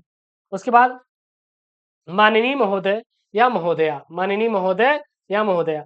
अगर कोई भैया क्या है यहाँ पे, लड़का है, कोई पुरुष है तो महोदय, कोई लड़की है, महिला है वहां पे प्रबंधक तो महोदया। मैं अपना पूरा नाम लिखेंगे, बट अब लिख दीजिएगा, नहीं तो अपना नाम लिख दीजिएगा, अपना नाम लिखना अलाउ नहीं रहता, बट यहाँ पे अब लिख देंगे। मैं अब प्रयागराज का निवासी हूँ। क्या लिख दें यहाँ पे, प्रयागराज। सीखो यार, निकाल को लिखना, खुद से लिखना। मैं प्रयागराज के निवासी हूँ, आपके बैंक में शिक्षा ऋण के लिए आवेदन कर रहा हूँ या रही हूँ। लड़का है अगर मैं लिख रहा हूँ तो रहा हूँ, कोई लड़की है तो रही हूँ। मैं इस कॉलेज से पढ़ती हूँ, मान लीजिए डाल दी एसएलबी से पढ़ती हूँ, या मदन मोहन मालवीय इंटर कॉलेज से पढ़ती हूँ। मैं अपना कोर्स का नाम अध्ययन कर रही हूँ, मतलब मैं बीएससी कर रही हूँ। मैं मदन मोहन कॉलेज से बीएससी कर रही हूँ, बीए कर रही हूँ, कुछ भी लिख देंगे, कोई दिक्कत नहीं, ठीक ना। तो उसके बाद यहाँ पे मैं बीए पूरी की है और मेरा प्रवेश अब एमए में, एमए एमए मतलब कि अब मेरा प्रवेश अपना जो कॉलेज लिख देना इलाहाबाद यूनिवर्सिटी में हो गया, और इस कोर्स के लिए मुझे कुल 5 लाख रुपए की आवश्यकता है, अपना पैसा लिख देना। मेरे पास, मेरे स्वयं के पास अपने घर की उपलब्धि राशि की मेरे खाते में केवल 100 रुपए है, और शेष राशि की पूर्ति हेतु मैं आपके बैंक से शिक्षा ऋण लेना चाहती हूँ। मैं आपके बैंक की शिक्षा ऋण योजनाओं के बारे में जानकर बहुत उत्सुक उत्सुक मतलब उत्साहित हूँ, और मुझे विश्वास है कि आप मेरे आवेदन पर अनुकूल विचार करेंगे। आपसे अनुरोध है कि मेरे आवेदन पर शीघ्र विचार करने की कृपा करें और मुझे आवश्यक जानकारी प्रदान कर धन्यवाद। फिर यहाँ पे दस्तावेज संकलन ये लिखना जरूरी है। भवदी यहाँ पे अपना नाम अवश्य लिखेंगे, बस और कुछ मत लिखिए ना, बस और कुछ भी नहीं लिखना। एक फॉर्मेट मैं आपको दे दे रहा हूँ। उसके बाद आपका सर निबंध आएगा सर 9 नंबर का। क्या आएगा सर, 9 नंबर का आपका निबंध आने वाला है। यहाँ पे क्या है सर जी, पहला पर्यावरण संरक्षण का महत्व, विद्यार्थी जीवन में अनुशासन का महत्व, वर्तमान समय में नारी की शिक्षा। ये तीनों सर जी हम करने वाले हैं। दो को हम सर नेक्स्ट वाले में करेंगे। एक बार कमेंट यहाँ पे कमेंट ऑन कर रहे हैं, और मिलते हैं अपने बच्चों से कि सर क्या हाल है, हमें थोड़ा देखें अपने बच्चों का। हाँ, क्या हाल चाल, एकदम बढ़िया। अरे गुरुदेव तगड़ा है एकदम, तगड़े हैं हम एकदम, बहुत बढ़िया। अच्छा मेरी आवाज तो क्लियर जा रही ना, एक बार कमेंट करिए मेरी आवाज तो क्लियर जा रही ना। हाँ, वाह गुरुजी क्या हाल बा, एकदम बढ़िया। अरे बैठे हैं भैया, सोचो रात को 10:30 बज रहा है, बच्चे लाइव पढ़ रहे हैं एकदम आके, कितना मजा आ रहा है सर। हाँ, हम देंगे भाई, तिवारी जी इस बैच से टॉप करने वाले को हम देंगे, फोन दे देंगे, काट ठो फोन दे देंगे जो मैं, क्योंकि मैं भी पढ़ता हूँ ना, क्योंकि कॉलेज वॉलेज मिलता है, टैबलेट वोबलेट योगी जी महाराज दे रहे हैं, वही मैं उठा के दे दूंगा, अभी पैक मेरे पास रखा हुआ है, वही दे देंगे फ्री की। जो टॉप करेंगे, टॉप करने वालों को देंगे, टेंशन ना लो। जो बैच से टॉप करेगा तगड़ा उसको मैं दूंगा। ठीक सर, अब 10 मिनट के लिए ओपन किए हैं, ठीक ना।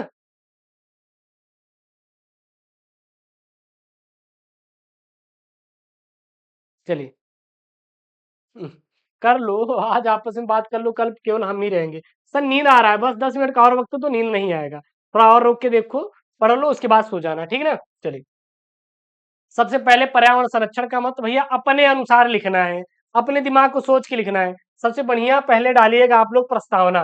क्या डालेंगे, प्रस्तावना। पर्यावरण संरक्षण का महत्व इस पे लिखेंगे। तो पर्यावरण हमारा घर है, हमें जीवन देता है, या हमें सांस लेने के लिए ऑक्सीजन प्रदान करता है, हमें भोजन पानी देता है, लेकिन हमारी आधुनिक जीवन शैली ने पर्यावरण को बहुत नुकसान पहुंचाया है।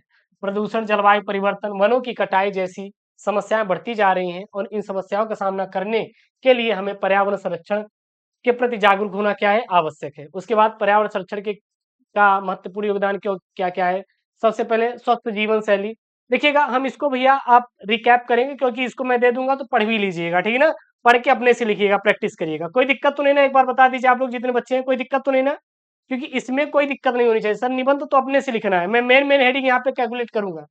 सबसे पहले पर्यावरण का जो मेन योगदान क्या है, स्वस्थ जीवन शैली, जैविकता, आर्थिक विकास और भविष्य पीढ़ियां। तो इसमें लिख सकते हैं कि स्वच्छ हवा, साफ पानी और स्वस्थ भोजन हमारे अच्छे स्वास्थ्य के लिए आवश्यक है। पर्यावरण का क्षरण इन सबको प्रभावित करता है, जिससे कई बीमारियां फैलती है।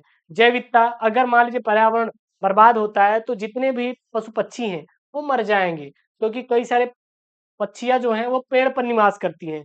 जब भैया पेड़ रहेगा ही नहीं तो पक्षियां खत्म हो जाएंगी। तो ये सब आप लिख सकते हैं।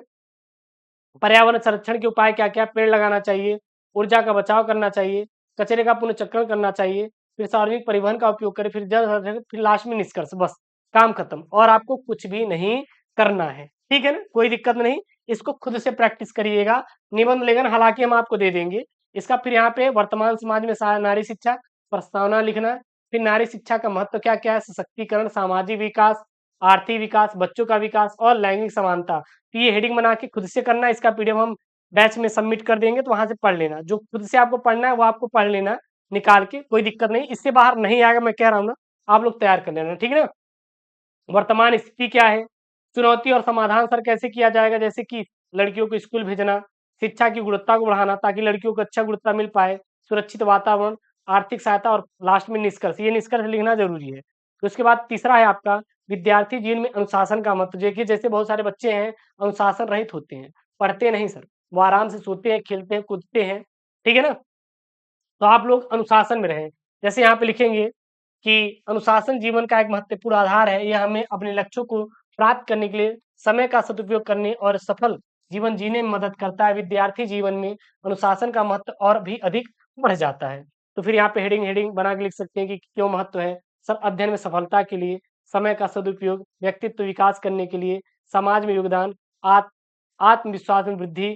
फिर यहाँ पे भैया कैसे लाया जा सकता है, लक्ष्य निर्धारण, समय सारणी, अध्ययन की नियमित समय, ध्यान केंद्रित करने की आदत डालें, स्वस्थ जीवन शैली, सकारात्मक सोच, फिर लास्ट में निष्कर्ष। तो ये जो आपकी निबंध लेखन है, मैं दे दूँगा, आप इसको पढ़ लेंगे, आपका तैयार हो जाएगा। जो चीज़ें स्मार्ट तरीके से किया जा सकता है, उसको मैं आपको करवा मतलब कि आपको हम बता दे रहे हैं, बाकी जो करने का है, वो मैं आपको करवा दूँगा। तो टेंशन मत लीजिएगा, ये हमारा पहला पेपर सर आपका आज खत्म होता है, ठीक है ना? ये पहला पेपर हमारा समाप्त होता है। 10 से 12 पेपर पूरी हिंदी कवर करा देंगे, गारंटी है। जो बच्चे महाभारत बैच से जुड़े हैं, उनको ये पीडीएफ मिल जाएगा। तो आप आराम से अब पढ़ने के बाद वीडियो देख लिए। अब देखिए आज खत्म हो गया, एक टेंशन खत्म हो गया। पता नहीं कितनी चीज़ें आपकी तैयार हो गई।